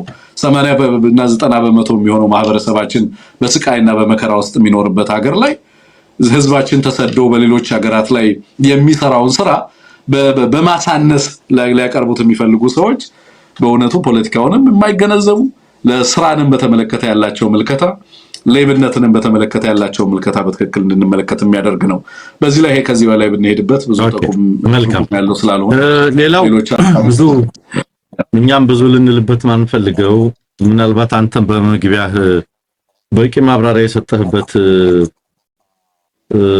መግቢያ አለ ከእስክንድር ነጋ የሚባል ዶክተር ገዱ በጣም ይቅርታ እዚህ ጋር አንድ ሌላ ተጨማሪ ነገር ሰዎች ጽፎ ስለተመለከትኩ ነው። ገንዘብን አዋተን ድጋፍ እናደርግልህ አቶ ገዱ ተብሎ ተጠይቆ በቀጥታ በኤቢሲ በኩልም በነገራችን ላይ እዛ ጋር ዮሐንስ ስለጻፍከው ነው ይሄንን ማነሳው። እኛም በቀጥታ ድጋፍ ለማድረግ የደወሉ ሰዎችንም ጭምር በቀጥታ ተደውሎ ሚዲያችን ላይ አገናኙን ከሱ ጋር ተብሎ እሱ ለተቸገረ ህዝብና ለወገኖቻችሁ ድርዱ ደግፉ ነው ያለው። እዚህ ጋርም ዮሐንስ ጽፎት ስለተመለከትኩ ነው። በነገራችን እውነት ስለሆነ ነው ይሄንን መልእክት መጨመር የፈለኩት እኔም ስለማቀው ይሄን ማለቱን ማለት ነው። ልክ ነው። ቅድምም አንድ ገጽ ላይ ተጋርቶ ጠይቄ ነበር ደውዬ ልክ ነው ተጠይቆ እንዲህ ብሏል ብለው መልሰውልናል። ሌላው እስክንድር ትናንትና የሰጠውም ቃለ መጠይቅ አለ። እንግዲህ እሱ ላይ እንድናወራ ዝርዝር ውስጥ እንድንገባ አንፈልግም። እዚህ ጋርም ያሉ ሰዎች ብዙ ነገር እያሉ ነበር። ተመልካቾቻችን እባካችሁ ብለው ስጋታቸውን ተናበናል፣ ባጭሩ ተናበናል ማለት ነው። ብዙ ነገር እንዳናወራ ብዙ ነገር እንዳንል ሐሳብ ስትሰጡ የነበራችሁ ተናበናል። እኛም ብዙ ልንልበት አንፈልግም ማለት ባለብን ወቅት ላይ ብዙ ብለናል። አሁን ለምን በዚህ ወቅት እንዲህ ያለ ቃለ መጠይቅ ተይዞ ተወጣ? ለምን አሁን በምን አይነት ግፊት ነው? ምን ለማትረፍ ነው? ብዙ ነገር ልንልበት እንችላለን። የተነሱ ሐሳቦች ምንድናቸው? እዛ ውስጥ ያለው ዓላማ በምን ጉዳይ ላይ ምን ጭብጥ አለው? ብዙ ነገር ልንልበት እንችላለን። እውነት ለመናገር ግን አንድ ትግል ውስጥ 100,000 ልበል ወይም በጣም ብዙ ሺዎች ሚሊዮኖች በተሰለፉበት የአማራ ትግል ውስጥ አንድ ግለሰብ በድርጅቱ ደግሞ አንድ አባል የቀደመውን ነገሩን ትተነው የሰጠው ሐሳብ አመለካከት የድርጅት ጉዳይ ነው። ግፋቢል የድርጅት ጉዳይ ነው። ከዚያ በቀር የግለሰብ አመለካከት ነው። በዚያ ደረጃ የምንመለከተው ነው። ከዚህ ቀደም የነበረውን አመለካከት አሰላለፍ ብዙ ልፊያውን ብዙ ነገር ብለንበታል። አሁን ያንን መልሰን ቀስቀሰን ከዚህ አኳያ ነው እንደዚያ ነው እንደዚህ ነው ብለን እዛ ላይ መተረማመስ ፍላጎት የለንም። ተመልካቾች እንደው ምን ነው ዝም አላችሁ የምትሉ ከሆነ በቃ ዝም ማለት ፈልገን ነው። በዚህ ጉዳይ ለማውራት ፍላጎት የለንም። ድርጅት አለው። ተጠሪ የሆነለት ድርጅት አለው፣ የሥራ ኃላፊዎች አሉ። ያ በድርጅት የሚያልቅ ነው። ስለዚህ የሆነ ግለሰብ ወጥቶ ምንም ባለቁጥር የአየር ሰዓታችንን፣ ጉልበታችንን፣ ኢነርጂያችንን፣ ጊዜያችንን በሙሉ እዛ ላይ ልናባክን አይገባም። መዋቅር በነበረ ወቅት ትልቅ ፖለቲካዊ፣ ወታደራዊ፣ የሌላም የፋይናንስ አቅም ነበረ ተብሎ ከአማራው ትግል ጋር ያዋጣል ያዋጣም ባልንበት ወቅት ላይ በመሰለን መንገድ ማለት የነበረብንን ብለን ጨርሰናል። አለቀ ጉዳይ ነው። ስለዚህ አሁን በምንም አይነት ግፊት ምንም አይነት ትርፍ ታሳቢ ተደርጎ ምንም የሚባል ግለሰባዊ አስተያየት አድርገን ማለፍ ያለብን ከዚህ ያለፈ ነገር የለም። ማህበራዊ ሚዲያ ጫጫታ ብዙ ጊዜ ሊገዛን አእምሯችንን፣ ጊዜያችንን፣ ስሜታችንን ሊቆጣጠረን አይገባም። ይሄ ትግል ትልቅ ትግል ነው። ይሄ ትግል እጅግ በጣም ብዙ ትልልቅ ሰዎች የተሰለፉበት ትግል ነው። ቅድም በስፋት በመግቢያችን ትንግርቱ ብዙ ነገር ብሎበታል። ትልቁ ነገር ላይ እናተኩር። ዛሬ ወለጋ ላይ ሲጨፈጨፉ ስለዋሉት ስላደሩት አማራዎች የዚህን ግለሰብ አመለካከት ያክል ሐሳብ አልተሰጠም። ወገን ነው ከትናንትና እስከ ዛሬ 67 ሰው መገደሉን እየሰማን እየተነገረ ከ67 አማራዎች ግድያና ከሺዎች መፈናቀል ይልቅ እጅግ በጣም ከበርካታ ቤቶች መቃጠል፣ መንደሮች መቃጠል፣ መንደር 3 እና መንደር 22 የሚባሉ መንደሮች ሙሉ ለሙሉ ተቃጥለዋል ከሚለው አጀንዳ ይልቅ የሆነ ሰው ኦፒኒየን ገዢ ሆኖ መቼም ለተቀማጭ ሰማይ ቅርብ ሆኖ ብዙ ነገር እየተወራ ነው ያለውና እዚያ ላይ ብዙ ሐሳብ የመስጠት ፍላጎት የለንም። እኔ ሙሉ ለሙሉ ቅድም መግቢያ ላይ ትንግርቱ የሰጠውን ሐሳብ ስለምገዛው በዚያ መንገድ ብቻ እንመልከተው ለማለት ነው። ምናልባት ከሰዓታችን አኳያ ግን ትንግርቱ የምትለው ነገር ካለ ኋላ ተጨምርበታለህ። አማኑኤል አሰፋና የኦባሳንጆ የመቀሌ ጉዞ በጣም ጠቃሚ ጉዳይ ይመስለኛል። ትንሽ ነገር ባቀረችን ሰዓት ሐሳብ ብንሰጥበት ጠቃሚ ነው። ኦባሳንጆ ድንኳን ሰብሮ መቀሌ ተገኝቷል ነው ከትግራይ ቴሌቪዥን አማርኛ ዲፓርትመንት የተረዳሁትኝ። ቀጠሮ ሳይያዝ አስቀድሞ መደበኛ መርሃ ግብርና ቀጠሮ ሳይኖር በድንገት የተደረገ ጉብኝት ነው። ያለ ቀጠሮ ያለ መርሃ ግብር በድንገት የተደረገ ነው ብቻ ሳይሆን የክልሉ ፕሬዝዳንትም አስቀድሞ የያዙትን መርሃ ግብር አቋርጠው ከኦባሳንጆ ጋር ተገናኝተው ተወያይተዋል ይላል። ይሄ ድንኳን ሰባሪነት ነው ለኔ። ለምን በዚህ መንገድ ማድረግ ተፈለገ? ብዙ ነገር ማለት ይቻላል።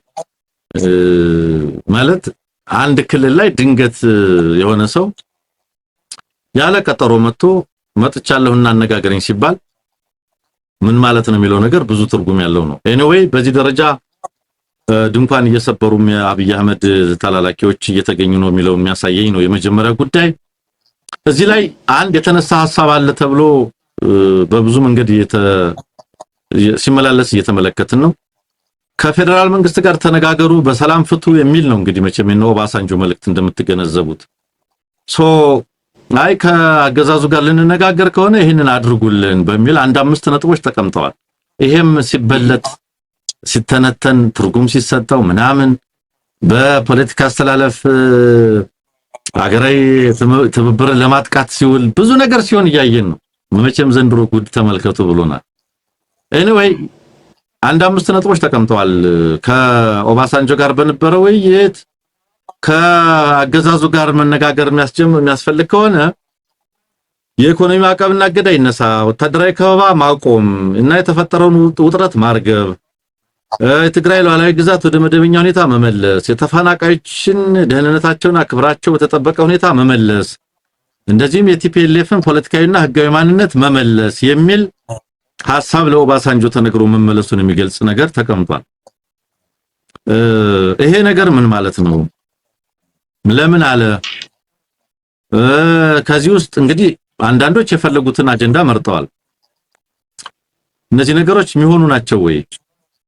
ኦባሳንጆ ሊያስፈጽማቸው የሚችላቸው ነገሮች ናቸው ወይ? ኦባሳንጆ እነዚህን ይዞ ሄዶ ብልጽግናን ሊያስማማ ይችላል ወይ ነው? ወይንስ የተለመደ የዲፕሎማቲክ ካራቴ የዲፕሎማሲ ካራቴ ዝም ብሎ ወዲያ ወዲህ ምንድናቸው የሚለው ነገር በጣም መሰረታዊ ይመስለኛል። እንደው ሪፍሌክት ለማድረግ ያክል እነዚህ ነገሮች እንደማይሳኩ እነዚህ 5 ቅድመ ሁኔታ የተባሉት እንደማይደረጉ ቲፒኤልኤፍ የሚያምናል፣ ብልጽግና የሚያምናል ብዬ ነው የምወስደው። ብልጽግናም እነዚህ እንደማይደረጉ ያምናል። ራስ ወያኔም እነዚህ እንደማይደረጉ ያምናል። ብቻ ሳይሆን እናድርግ ብለው ሞክረውም አላደረጉትም። ለምሳሌ ተፈናቃዮች ይመለሱ የሚል አጀንዳ ተነስቶ ፌደራል መንግስትም መመለስ አለባቸው ብሎ በፓርላማ በምን አብይ አህመድ ሲለፍፍ ነበረ። ቲፒኤልኤፍም ሌሎችም አፈንጋጮችም ሌሎችም ተመሳሳይ ሲያነሱ ነበረ። በእነደመቀ ዘውዱ የሚመራው የወልቃይት አስተዳደርም በተመሳሳይ ከዚህ ተፈናቀሉ ካሉ ለመቀበል ፈቃደኞች ነን አለ። ፌዴሬሽን ምክር ቤትም ይሄንን ነው አለ። እንግዲህ ከሞላ ጎደል ሁሉም ባለድርሻ ተስማምቶበት የነበረ ግን ተግባራዊ አልተደረገም።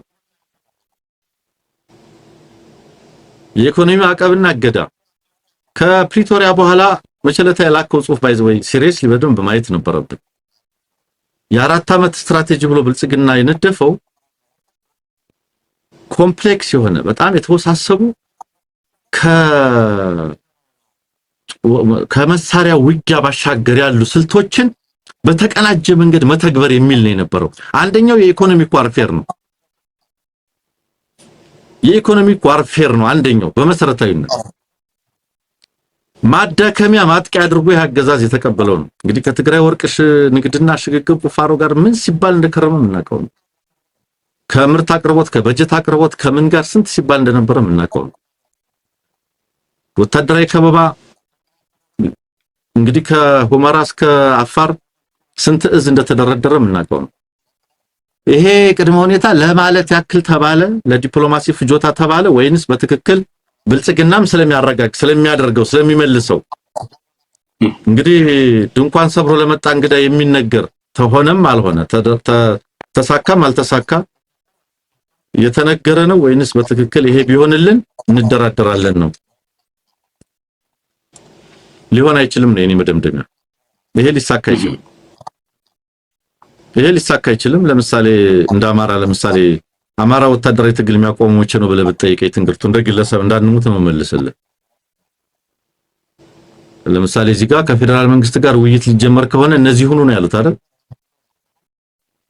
በተመሳሳይ እኔ በኢትዮጵያ ፖለቲካ ሽግግር እንዲኖር ከተፈለገ፣ ኢትዮጵያ ውስጥ ጦርነት እንዲቆም ከተፈለገ፣ ከአማራ ጋር ያለው ጦርነት እንዲቆም ከተፈለገ ምን ታደርጋለህ ብትለኝ ብልጽግናና ቡድኑ ከስልጣን ለቆ ለሽግግር ስርዓት ወይም ቡድን አስረክቦ ለፍርድ ይቅረብ ነው ማለት ቅድመ ሁኔታ ነው። አማራ ክልል ያለው የብልጽግና መዋቅር የባዲና ዲፓ መዋቅር ይልቀቅ፣ ለአፋብን ስልጣን አስረክቦ ዞር ይበል ነው ማለት። እንደዚህ ያሉ 10 20 መደርደር ይቻላል። ስለዚህ ከዚህ አኳያ ነው የምመለከተው። ከዚህ ተነስቶ አይሄው በቃ የግዛት ጥያቄውን አልተውም ቲፒኤልኤፍ፣ ስለዚህ ትብብር የምትሉት ቀልደኞች ቀልዳችሁን አቆሙ፣ እንደዚህ ያበሉ እንደዚህ በሉ ብዙ ይባላል። በመሰረታዊነት አሁንም ቢሆን ጥምረት ውስጥ ቀጠለ አልቀጠለ፣ ጥምረት ኖረ አልኖረ፣ የጸረ አገዛዝ ትብብር ተፈጠረ አልተፈጠረ፣ በአማራና በትግራይ በአፋርና በሶማሌ በሶማሌና በኦሮሚያና በጉሙዝ በኦሮሚያና በሲዳማ በሌሎችም አካባቢዎች አሉ የማንነት የወሰን የድንበር እነዚህን መሰል ጥያቄዎች ከፖለቲካ ዲያሎግ ውጪ መፍትሄ የላቸውም፣ መቼም አይመለስም። በጉልበት ከሆነ አይሳካም፣ አይቻልም፣ በቃ አይሆንም። ይሄ እኮ ብዙ ማሳያ አለ። በይስሙላ ፖለቲካ የይስሙላ ይሄ ሪፍረንደም ምናምን እየተባለ እሱም አይሳካም። ጄኒዩን የሆነ በማኒፑሌሽንም አይሳካም። ለምሳሌ ኦህዴድ የዲሞግራፊክ ኢንጂነሪንግ ይሄ የህዝብ በማፈናቀልና በማስፈር ድሬዳዋን ተቀልላለሁ፣ አዋሳኝ ወረዳዎች ተቀልላለሁ ብሎ ማአት ነገር ነው የሚሰራው። አይሳካም፣ አይሆንም። ያፈናቀልካቸው ያባረርካቸው የገደልካቸው ሰዎች ዳታ የትም አይወረወርም። ስለማይወረወር ጄኒዩን የሆነ ፖለቲካ ሂደት ሲመጣ ይጠቀሳል፣ ይካተታል፣ ይቆጠራል። ስለዚህ መፍትሄው በጉልበት በሌላ መንገድ በመተባበር ባለመተባበር በእንደዚህ አይነት መንገድ የሚሳካ አይደለም። አማራና ትግራይ ከወሰን ከማንነት ጋር የተያዘ ጉዳይ ሊመለስ ከሆነ መመለስ የሚችለው ጄኒውሊ ቁጭ ብሎ ትናንትንም ዛሬንም ነገንም ህዝብ ዘላቂ ነው ጊዜያዊ ኤሊትና ቡድን ኃላፊ ነው በሚል አርቆ ሐሳቢና አርቆ ማስተዋይ ኃይል እናስተሳሰብ እንጂ በጉልበት በመንቻካነት በመድርቅና በጥላቻ ይሄን በመሰለ ሁሉ የሚሳካ አይደለም። ኢንፋክት ህልውና ከዚህ የተሻገረ መሆኑንም እየተመለከትን ነው። ከሆነ ድንበር ከወረዳ ከዞን የተሻገረ ጥቃት እንደሆነም በስፋት እየተመለከትን ስለሆነ ከዚህ አንፃር ሊታይ ይገባል። ስለዚህ እኔ ለዲፕሎማቶቹ እንደ ዲፕሎማት የሚገባቸውንና ማለት ያለባቸውን ነገር ብለዋል ብዬ ለመረዳት ነው። አማኑኤል ከዚህ ጋር ተያይዞም ሌላ መነጋገሪያ የሆነ ነገር አንስቷል። እንግዲህ ይሄን አንዳርጋቸው ጽጌ አንከር ሚዲያ ላይ ቀርቦ የሰጠውን ሐሳብ ተከትሎ ነው። እንግዲህ አንዳርጋቸው ጽጌ ፋኖ አመራርም አይደለም አባልም አይደለም። ሌሎችም በዲያስፖራ ሆኖ የተለያየ ሐሳብ የሚሰጡ ሰዎች የፋኖ አመራርና አባል አይደሉም፣ የፋኖ አቋምም አይደሉም። እነዚህ ሰዎች ባላቸው መረጃ በመሰላቸው መንገድ የተለያየ ሐሳብ ሊያራምዱ ይችላሉ። ከዚህ በመነሳት ግን አማራውን ወይም ፋኖን የተመለከተ አቋም ሊራመድ አይገባም ብዬ አምናለሁ። የሆነ ሰው ተነስቶ የሆነ ነገር ስላለ የፋኖ ኦፊሻል አቋም ሆኖ ባልቀረበበትና ባልተገለጸበት ሁኔታ ውስጥ ግለሰቦች በአንድ ወይ በሌላ መንገድ የሚሰጧቸው ሐሳቦች የተለያዩ አካላት ስለ አማራ ትግል፣ ስለ አማራ ህዝብ፣ ስለ ፋኖ ሐሳብ የሚሰጡበት ሊሆን አይገባም። ስለዚህ በአጠቃላይ ምልጃ ልከዋል በሚል ነው እንግዲህ አንዳርጋቸው ማልደዋል ምልጃ ልከዋል በሚል ያቀረበው ነው። ይሄ ስህተት ነው የሚል ትንሽ ስሜት የተጫነው ጽሁፍ ከአቶ አማኑኤል አሰፋ ተመልሷል። እዚህ ላይ እንግዲህ በተለይ የህልውና አደጋ እኔ እዚህ ላይ የምቀበለው የህልውና አደጋ የተጋረጠባቸው የኢትዮጵያ ኃይሎች የህልውና አደጋ የጋረጠባቸውን አካል ለመታገል ለመዋጋት ትብብር ይፈጥራሉ የሚለውን ሐሳብ እቀበላለሁ። የኢትዮጵያ ሀገረ መንግስትና ኢትዮጵያ የምትባል ሀገር መቀጠል አለባት። ኢትዮጵያ የአንድ አሸናፊ ቡድን የታንክና የባንክ ባለቤት ሆኖ የሚቀጥልባት ሀገር መሆን የለባትም። ልዩነቶቻችን ቅራኔዎቻችንን በፖለቲካ ሂደት የመፍታት እድሎች አሉን። እሱን እድል መጠቀም አለብን። ከኃይል በመለስ ከጦርነት በመለስ ከጥላቻና ከቅራኔ ትርክት ባሻገር መፍትሄ ልናመጣ እንችላለን የሚልን የፖለቲካ አቋምና ግንዛቤ እቀበላለሁ። ስለዚህ ከዚህ አኳያ የትብብር ኃይሎችን በተመለከተ እዚህ ላይ የተቀመጠው ሐሳብ መተባበር ያስገደዱ ሁኔታዎችን በተመለከተ የህልውና አደጋ በዘር አጥፊ አገዛዝ ስለተደቀነብን ነው። ስለ ግዛት ወይም ስለሌላው ምልጃ ውስጥ እንትን ውስጥ እንደዚህ ውስጥ እኔ አንዳንድ ጊዜ ምን መሰለህ በአንድ ወይ በሌላ መንገድ አንዳንድ መረጃ ልንሰማ እንችላለን። አንደኛው የፖለቲካ ድንቁርና ምን መሰለህ ትንግርቱ በተለያየ አጋጣሚ እኮ መረጃ ልታገኝ ትችላለህ፣ ልትሰማ ትችላለህ። አንዳንድ ጊዜ ሁሉም ነገር እንዲነገረን ሁሉም ነገር እንዲባል ሁሉም ነገር ተፍረጥርጦ በቃ ህዝብ ካላወቀው እየተባለ ፖለቲካ እኮ ነው የተሰራ ያለው። what is ፖለቲካ? አንዳንድ ጊዜ ተፍረጥርጦልን ካላወቅ ነው የሚል ግትርነት በስፋት ትመለከታለህ። በቃ መነገር ያለበት ይነገራል፣ መነገር የሌለበት አይነገርም። በቃ አለቀ። አፋብን መንገር ያለበትን ይነግራል፣ መንገር የሌለበትን አይነግርም። መካድ ያለበትንም መካድ አለበት። ፎርዛት ማተር ፖለቲካ ስለሆነ እና አንዳንድ ጊዜ ምንሽ ኮረመምባቸው ነገሮች በጣም ይበዙብኛል። ጊዜው ያልደረሰ እውነት ከሆነ ስህተት ስለሚሆን መካድ ተገቢ ሊሆን ይችላል። ትክደዋለህ፣ ምን ችግር አለው? መገለጽ ያለበት ነገር ይገለጻል። መገለጽ አይገባውም ብለህ የምታምንበት ነገር ከሆነ ደግሞ አትገልጸውም። በቃ ይሄ ነው ፖለቲካ። አደባባይ ወጥቶ ፀሐይ ሲቀጠቅጠው ካላየው እኔ ካልተሳተፍኩ በዛ በየመንገዱ በየዲያስፖራው በየምናምኑ ቁጭ ብለህ በየሚዲያው ዝም ብለህ በየቲክቶኩ እየለፈለፍክ በየዩቲዩብ እየለፈለፍክ ሁሉ ነገር እኛ ካላወቅነው እኛ ካልሰማነው ነው ፖለቲካው። በዚህ ሂደት ውስጥ ግን እሺ በአንድ ወይ በሌላ መንገድ በቀጥታ ወይ በተዘዋዋሪ ምናገኛቸውን መረጃዎች ወጣቶችን ሁን ትልልቅ ሰዎች ያወጣህ አዋቂ ለመባል ነው ውስጥ አዋቂ ለመባል ነው ያወጣህ በመሰለኝም በደሳለኝም የሚዘረገፈው what is in it? አሁን እያንዳንዱ ነገር እንዲሆኑ እንደዚህ ሆኖ እንደዚህ ሆኖ የሚባለው እና አንዳንድ ጊዜ ኤርትራውያን እንደዚህ ብለው የነበረ ፋኖች እንደዚህ ብለዋል ኦነጎች እንደዚህ ብለዋል፣ ወያኔዎች እንደዚህ ብለዋል። በአንድ ወይ በሌላ መንገድ ልትሰማ ትችላለህ። ይሄ ሁሉ ለማንም ሲዘራ መዋል አለበት ወይ ነው?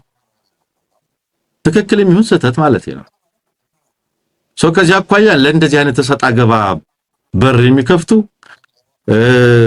ትልቁን ስዕል የሚያስቱ ነገሮች ተገቢ ናቸው የሚል እምነት የለኝም። በአጠቃላይ ግን እኔ ይሄ ትብብርና ጥምረት እንግዲህ ቃላቶቹ ብዙ ናቸው። እንግዲህ አንድ ቀን በስፋት እንሄድበት ይሆናል።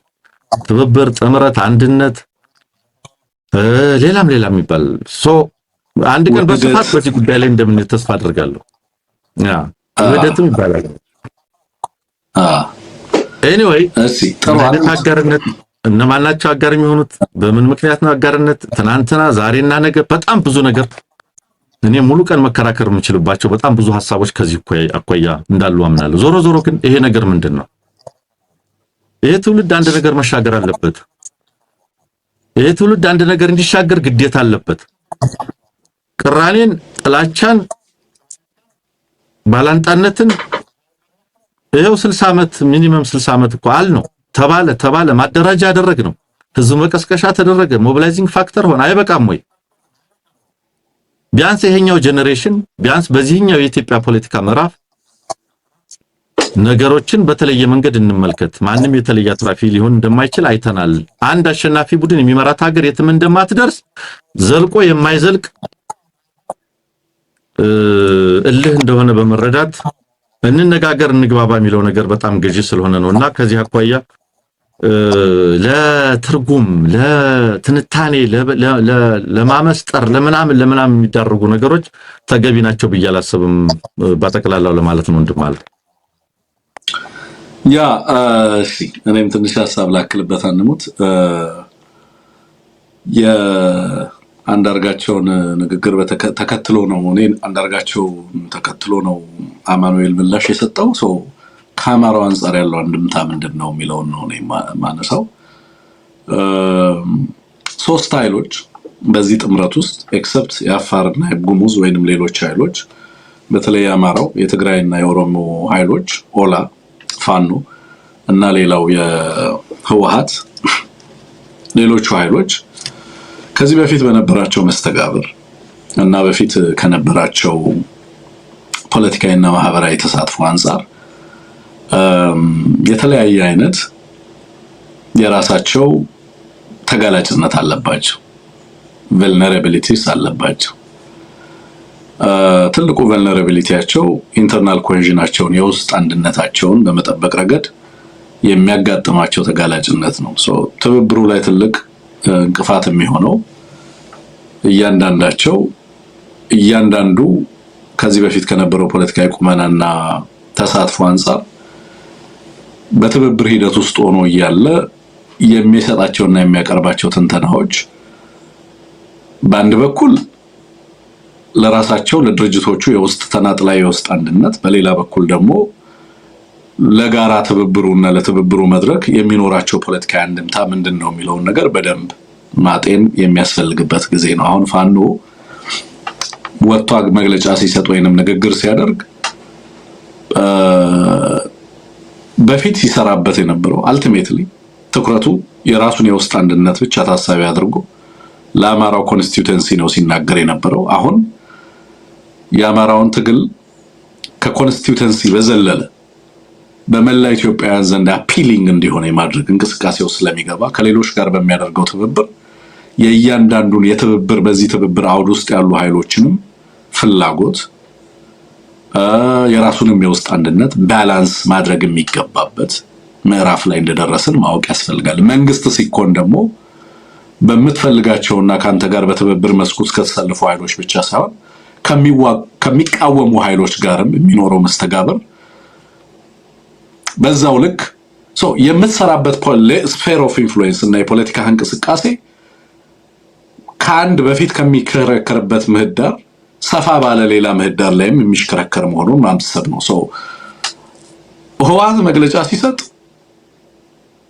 ለምሳሌ ምዕራብ ትግራይ እያለ ወልቃይትና ራያን ሲያነሳ፣ ደቡብና ምዕራብ ትግራይ እያለ ሲያነሳ ወልቃይትና ራያን ከአማራው ከሌላኛው ኃይል አስተላለፍ ጋር የሚፈጥረውን ቅራኔ ታሳቢ አድርጎ ፖለቲካውን መስራት ያለበት ምዕራፍ ላይ ገብቷል።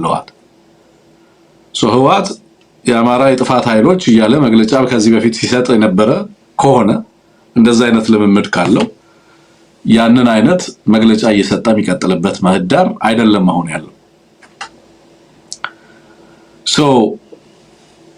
በዚህ ሂደት ውስጥ ከፍ ባለ ደረጃ ለሚደረግ ትብብር ሲመጡ እነዚህ ኃይሎች ይዘውት የሚመጡት vulnerability ተጋላጭነት የኮንስቲትዩንሲ ትራፕ ይባላል። ከሚነሱበት የፖለቲካ አውድ የሚመነጭ እንቅፋት ነው። ስለዚህ የራሳቸውንም የውስጥ አንድነት ማስጠበቅ አለባቸው። at the same time ደግሞ በትብብር ሂደት ውስጥም በሚኖራቸው ሚና ለትብብሩም የተስማማ ፖለቲካዊ ትርክት መፍጠር ይጠበቅባቸዋል።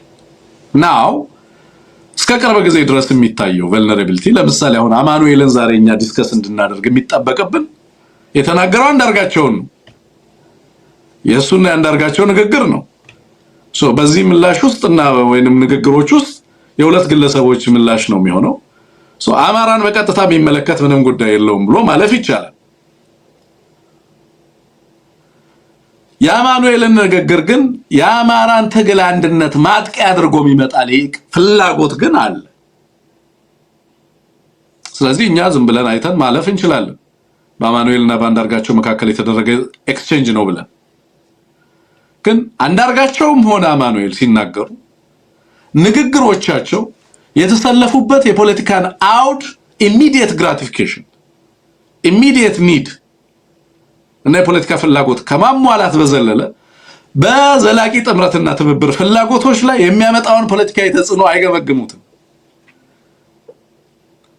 ፋኖ በተመሳሳይ አንዳንድ መግለጫዎችን ሲያወጣ የሚያወጣቸው መግለጫዎች በትብብሩና በትብብሩ አውድ ላይ የሚያመጣውን ተጽዕኖ አይገመግምም። ኢሚዲየትሊ ለራሱ ኮንስቲትዩንሲ ነው የሚያወራው። ግን አሁን የመጣ አዲስ ኃላፊነት አለ። ትብብር ካለ ትብብር ይዞ ዲማንድ የሚያደርጋቸው ሁሉም ኃይሎች ሊጠነቀቁባቸው የሚገባ አቋም አለ። ለምሳሌ እነዚህ ትብብሮች ጥምረቶች አይደሉም።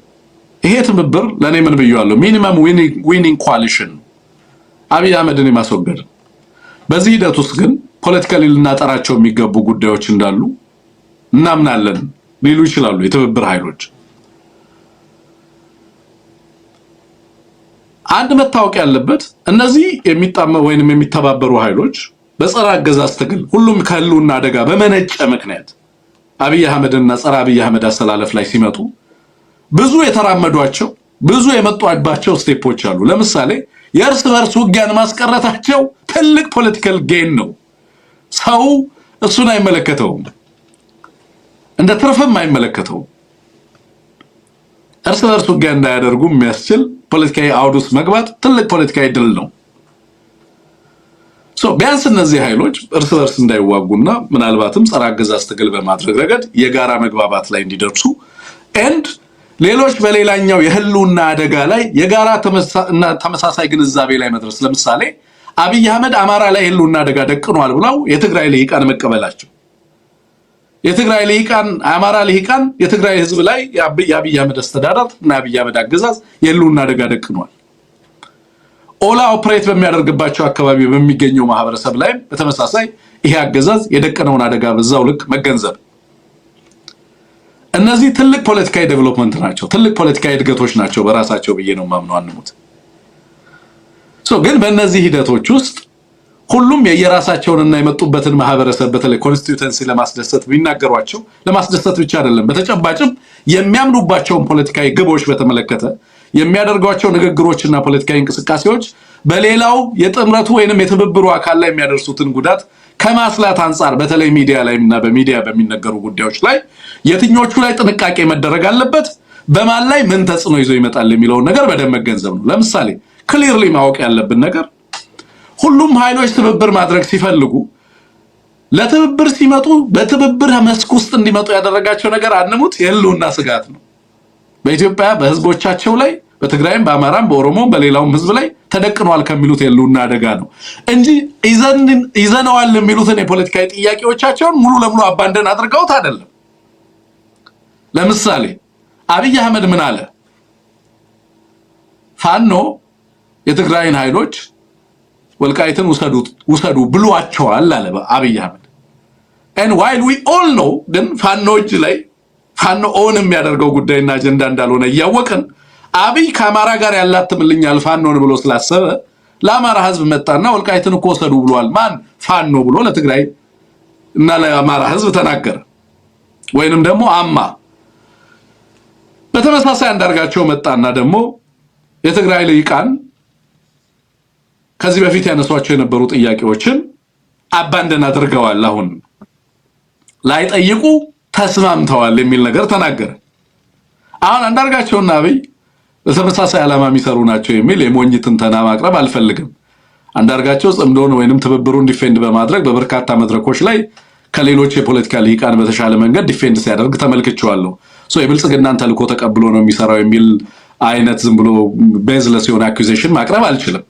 ምክንያቱም ጸረ ብልጽግና ትግል ውስጥ እንዳለ ተመለከታለህ። ድርጅትን ወክሎ ባይሆንም በግል እንደዛ አይነት እንቅስቃሴ እያደረገ እንዳለ ተመለከተዋል። ግን በዚህ ንግግር ውስጥ ትክክል ያልሆኑ ነገሮች ምንድናቸው? አንደኛ አብይ አህመድ መጥቶ ፋኖ ለትግራይ ኃይሎች ወልቃይትን ውሰዱት የሚል ቃል እንደገባ አድርጎ ለማቅረብ የሞከረው ነገር ኮምፕሊትሊ ቤዝለስ የሆነ ቅጥፈት ነው። ዛሬም ነገም የአማራ ትግል መስቃይ መስመር ተብሎ ከተያዙ ናቸው የማንነትና የወሰን ጉዳዮች የተያዙበት በዛ ልክ ነው። ይሄ ግን ከትግራይ ልሂቃን ጋር በመተባበር ጸረ አብይ ትብብር ውስጥ ፋኖን እንዳይገባ እንቅፋት አልሆነበትም። ይሄ አቋሙ ማለት የትግራይ ኃይል ፋኖ እንደዚህ አይነት አቋም የለውም ሊል አይችልም። ባይዘው ዛሬ ላይ መጥቶ ፋኖ ወልቃይትንና ራያን ሰጥቶኛል የሚል የትግራይ ልሂቅ ሊኖር አይችልም። ፋኖም በግልጽ አስቀምጦ የሚታገልባቸውን መስመሮች ግልጽ አድርጎ ያስቀመጠበት ሁኔታ እንዳለ ግልጽ ነው። ግን ምንድነው የሚለው የአማራንና የትግራይን ህዝብ በማዋጋት ግን የሚመለስ አንዳችም የማንነትና የወሰን ጥያቄ የሌለ መሆኑን ያሰምርበታል። በውጊያና በፍጅት ሳይሆን ፖለቲካል ዲያሎግ አንተ እንዳልከው ሁሉንም ህዝብ አሸናፊ የሆኑ ፖለቲካዊ አውዶችን እንፈጥራለን። አሁን የገጠመን የህልውና አደጋ ግን ከገባንባቸው ፖለቲካዊ ቅርቃሮች በላይ ነው። ህዝባችን ሲኖር ነው የወሰን ጉዳዮች አጀንዳ የሚሆኑት። ህዝባችን ሲቀጥል ነው በህዝቦቻችን መካከል መቀራረብና በልሂቃኖቻችን መካከል መተማመንና መቀራረብ ሊኖር የሚችለው የሚለው ነገር የትግራይም ልሂቅ ግን በይፋ እንዲህ ስናነሳ የነበሩ ጥያቄዎቻችንን አባንደን አድርገናል። አባንደን ስላደረግን ወይንም ስለተውነው ነው ወደ ትብብሩ የመጣ ነው አላለም። ፋኖም የትግራይ ኃይሎች እንደዚህ ብለውኛል አይልም። ሊያረጋግጡ ግን የሚችሉት ሁለቱም ኃይሎች ምንድነው? የአማራና የትግራይን ህዝብ ዳግም ወደ ጦርነት የሚገባበትን አውድ መዝጋት። የትኛውም ልዩነት ይኑር፣ የትኛውም የፖለቲካ ቅርቃሮች ይኑሩ፣ እነዛ ቅርቃሮች ዳግም ጦርነትን እንዳያዋልዱ እናደርጋለን። የምንፈታው በፖለቲካዊ አግባብ ነው። የምንፈታው ህዝቦቻችንና የህዝቦቻችንን ቀጣይ ፍላጎት ታሳቢ ባደረገ መንገድ ነው። ከአፋርና በሶማሌ መካከል በሌሎች ልሂቃን መካከል ቅድም ባነሳቸው መካከል ያሉ ልዩነቶችም የሚፈቱት በዚሁ አግባብ ነው። አልቲሜትሊ ፖለቲካውን ሳናሸንፍ አንሙት ቅራኔዎችን መፍታት አንችልም። የቅራኔዎቹ ምንጭ ሁሉ ማዕከላዊ ፖለቲካው ስለሆነ the center is the problem። ማዕከሉ ችግር በሆነበት እታችና ሌሎች አካባቢዎች ላይ ልንፈታ የምንፈልጋቸው ችግሮች እርስ በርስ እንድንጠፋፋ ያደርጉ ይሆናል እንጂ ለህዝባችን ዘላቂ መፍትሄ ልናበጅለት አንችልም ከሚል አንድምታ የህልውና ትግሉ ቀዳሚ እንዲሆን ተደርጎ እየተሰራ ያለበት እንደሆነ ትመለከታለህ። ናው በዚህ ውስጥ ግን ኮንስቲቲዩተንሲ ትራፕ አለ። የውስጥ አንድነት ኢንተርናል ዩኒፊኬሽን ፍራግመንትድ ላለመሆን የውስጥ አንድነትን ማስጠበቅ at the same time ኮአሊዥኑን ማስቀጠል። በዚህ ሂደት ውስጥ ትርክቶች ለምሳሌ ህወሓት የሚያወጣው መግለጫ አማራ ላይ ጫና ማሳደር የለበትም። የአማራን የውስጥ አንድነትና የአማራን የፖለቲካ ኃይል የውስጥ አንድነት መጉዳት የለበትም። የአማራ ኃይል የሚያወጣው ፖለቲካዊ እና መግለጫዎች የኦላን የውስጥ አንድነት በተለየ መንገድ ተጽዕኖ ውስጥ ሊያሳርፍበት የሚችልበትን ሁኔታ መቀነስ መቻል አለበት። ቢያንስ አቋሙ ሆኖ ፖለቲካዊ አቋምህ ለየትኛውም ፍላጎት ኮምፕሮማይዝድ የማይሆን እንደሆነ ሆኖ ግን ደግሞ ትብብሩን ታሳቢ ያደረጉ ትርክቶች ናቸው ማኒፌስትድ መሆን ያለባቸው። የፖለቲካ ልሂቃኖቻችን በየትኛውም ሁኔታ ውስጥ ያላቸው ቤዚካሊ ንግግር ሲያደርጉ እነዚህን ታሳቢ ያደረጉ ነገሮችን ማድረግ አለባቸው። ግን ፖለቲከኞችም አንሙት ለምሳሌ አቶ አማኑኤልም ምላሽ ሲሰጥ ምላሾቹ የግለሰብን አስተያየትና ድርጅታዊ አቋሞችን እንዴት ነው የሚመለከተው በአንድ በኩል፣ በሌላ በኩል ደግሞ ይዛቸው የምትመጣቸው ነገሮች በኮአሊዥኑ ላይ ሊያስከትሉ የሚችሉትንም አደጋ ኮንስቲቱንሲ ትራፕ በሚገባ መረዳት ያስፈልጋል። እነዚህን ሁለት ፍላጎቶች ባላንስ እያደረጉ መሄድ ተገቢ ይሆናል ብዬ አስባለሁ። ዞሮ ግን ምንድነው ኦላ ትራፕ አለበት፣ ተጋላጭነት አለበት። ቲዲኤፍ ወይንም የትግራይ ኃይል ተጋላጭነት አለበት። ቲፒኤልኤፍ ፋኖ ተጋላጭነት አለበት። ተጋላጭነት የሌለበት ከትርክት አንፃር አገዛዙ ነው። የትኛውንም ኃይል መነጠል ለአብይ አህመድ አዋጭ ነው። ከቻለ ፋኖን ጎትቶ ማውጣት፣ ካልቻለ ህዋትን ጎትቶ ማውጣት፣ ካልቻለ ኦላን ጎትቶ ማውጣት፣ ኢንክሉዲንግ ህዋትን ከዚህ ውስጥ ለማውጣት የሚፈልጋቸውን የአማራ ግዛቶችም ጭምር ለህዋት ለመስጠት ችግር የለበትም አብይ አህመድ። ዋናው ኮአሊዥኑን ማፍረስ ነው። ችግር የለበትም። የትኛው ኃይል ከዚህ ውስጥ መውጣቱ ለአብይ ጉዳዩ አይደለም። ዋናው ጥምረቱን ማፍረስ ነው። ጥምረቱን ለማፍረስ የትኛውንም ነገር ተናጥላዊ ፍላጎት ኮንሲድ ያደርጋል አብይ አህመድ። I would have done it if I were in his position። እኔ በአብይ ቦታ ብሆን ላደርገው ይችላል። ማፍረስ የፈለኩት ጥምረቱን ከሆነ ለህዋት ኮንሲድ ላደርግ ይችላል። የአብይ አህመድ ፍላጎት እሱ ከሆነ ማለት ነው። ጥምረቱን ከሆነ ማፍረስ ከፈለገ ለህዋት የሚፈልገውን ነገር ልትሰጠው ትችላል። ህዋት ግን በዚህ ትራፕ ውስጥ ከገባ አብይ አህመድ ፕሪቶሪያ ላይ ሞክሮታል። በተናጠል ህዋትን ለማማለል ፈልጓል። በተናጠል ህዋትን ጸረ አማራ ያሰላለፍ ውስጥ እንዲገባ ለማድረግ ሞክሯል። ህዋት ማወቅ ያለበት ነገር ለአብይ ፍላጎቶች ኮንሲድ ካደረገ ህዋት that would definitely be the end of ህዋት። ለምን አብይ ጋር ካርድ የለም። ህዋት አሁን ያለበት ፖለቲካዊ ቁመና ላይ እንዲመጣ ጥምረቱና ትብብሩ የሰጠውን አቅም መዘንጋት የለበትም። ኤንድ አብይ በራሱ እጅ የሌሉ ካርዶችን ለህዋት ልስጥ ቢል ህዋትን መልሶ የሚመልሰው ከአማራ ጋር የሚያጋፍጠው ከአማራ ጋር ብቻ አይደለም። ህዋትን ወደ አብይ አህመድ ማምጣት፣ በአብይ አህመድ ትራፕ ውስጥ ማስገባት ህዋትን ከአማራ ከትግራይና ቀድሞ ከነበረበት ፖስት ፕሪቶሪያስ ትራፕ ውስጥ ይመልሰዋል። ህዋት አቅም የፈጠረው በአማራ ትግል፣ የትግራይ አቅም አልፈጠረም ማለት አይደለም። የራሱ አቅም እንዳለው ሆኖ አማራ ከአብይ አህመድ ውጪ ካርዱን የአብይ አህመድን ካርድ በመንጠቅ ከትግራይ ጋር ሊያደርግ በፈለገው ትብብር፣ የኤርትራም ኃይሎች ከትግራይ ጋር ሊያደርጉ በፈለጉት ትብብር፣ የአፋር ኃይሎች ከትግራይ ጋር ሊያደርጉ በፈለጉት ትብብር ነው ህወሓት ፖለቲካውን ከአብይ አህመድ እንዲነጥቅ ያስቻለው። ይሄን መገንዘብ ያስፈልጋል። ወደ አብይ አህመድ ትራፕ መመለስ ህወሓትን ወዴት ያመጣዋል? ወደ ከበባ ይመልሰዋል። አብይንስ ከከበባ ያወጣዋል። አብይን ከከበባ ያወጣዋል። ግን በዛ ሂደት ውስጥ አብይ በእጁ ላይ አለኝ የሚላቸው ካርዶች ሁለት ናቸው። እነሱም ከአማራ መሬት ጋርና ከአማራና ትግራይን ያቃርናሉ ከሚላቸው መሬቶች ጋር ያለው ካርድ ነው። ያንን ካርድ ነው የሚሰጥ ለህወሓት።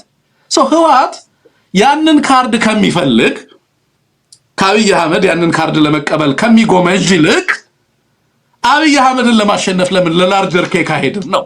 አብይ አህመድን በማሸነፍ ውስጥ የፕሮባቢሊቲ ኦፍ ዊኒንጉን ይጨምራል። ከከበባ ራሱን ያወጣል። ፖለቲካውን ሀገራዊ ፖለቲካ ያደርገዋል። ከትግራይ ዘለል ፖለቲካ ወይንም ከትግራይ አቀፍ ፖለቲካ ወደ ኢትዮጵያ ፖለቲካ ውስጥ ህወሓትን ዳግም ህይወት የሰጠ ይሆናል። በዛ ውስጥ የሚኖረውን ሚና እንዲያሰላ ያደርገዋል። ፕሮጀክት የሚያደርገው ፓወር የተለያየ ነው አንሙት።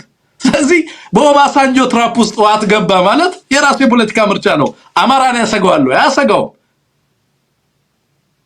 ስለዚህ ለዚህ ነው እኔ ኦባሳንጆ ሄደ አልሄደም ባይዘው ፕሪኮንዲሽኖችን ሁሉ አላነብም እኔ ባይዘው። ምክንያቱም ለኔ ህወሓት አቅም የፈጠረው አብይን ፖለቲካሊ በማሸነፉ ከሌሎች የኢትዮጵያ ኃይሎች ጋር ተጣምሮ በኢትዮጵያ ውስጥ ፓወርን ፕሮጀክት ለማድረግ በመፍቀዱ ነው ሪኒጎሽት ፓወርን ለማድረግ የሚያስችል ቁመና ላይ እንዲመጣ ያስቻለው ህወሓትን እንጂ ህወሓት ወደ ባክ ቱ ስኩዌር ዋን ቢል ኢሚዲየትሊ ከበባ ውስጥ ነው የሚያስገባው። ፖለቲካዊ ሁኔታው ማለት ቅርቃር ውስጥ ይከተዋል። አብይ አህመድ ፋታ ያገኛል ማለት እንደ ሴሚስትሩ ፋኖ ደግሞ ከሌሎች ኃይሎች ጋር በሚያደርገው ትብብር ውስጥ እና በሚያደርገው ትብብር መስክ ውስጥ የውስጥ አንድነቱን በተመለከተ ትኩረት ሰጥቶ መስራት አለበት። ለምሳሌ አንዳንዶች ፋኖ በዚህ ትብብር ሂደት ውስጥ በነገራችን ላይ የሚያተርፈው ነገር ምንድነው ብትለይ ትልቁ ጥቅሙ ሁለት ነገሮችን ቢያንስ ማሸነፍ ይችላል። አንድ የአብይን አቅም በመበተን፣ ሁለት ቴክኒካል ካፓቢሊቲውን እና ወታደራዊ አቅሙን ያሳድግበታል። ያንን የሚያደርገው ግን ጥምረቱን በመፍጠር አይደለም። ጥምረቱ ወደ ፖለቲካል እና ወታደራዊ ሞሽን ውስጥ እንዲገባ በማድረግ ለምሳሌ ከህወሓት ጋር መተባበር በቂ አይደለም። መተባበር ሁሉም የትብብር ኃይሎች ትግል ማድረግ መጀመራቸው ነው ለአማራ ጠቃሚ የሚሆን። ተባብረናል ማለቱ አይደለም። ያንን ቨልነራቢሊቲ በውስጥ አንድነቱ ላይ የሚያመጣውን ተጽዕኖ ታሳቢ ያደረገ ፖለቲካ ነው መስራት ያለበት ሲሰራ።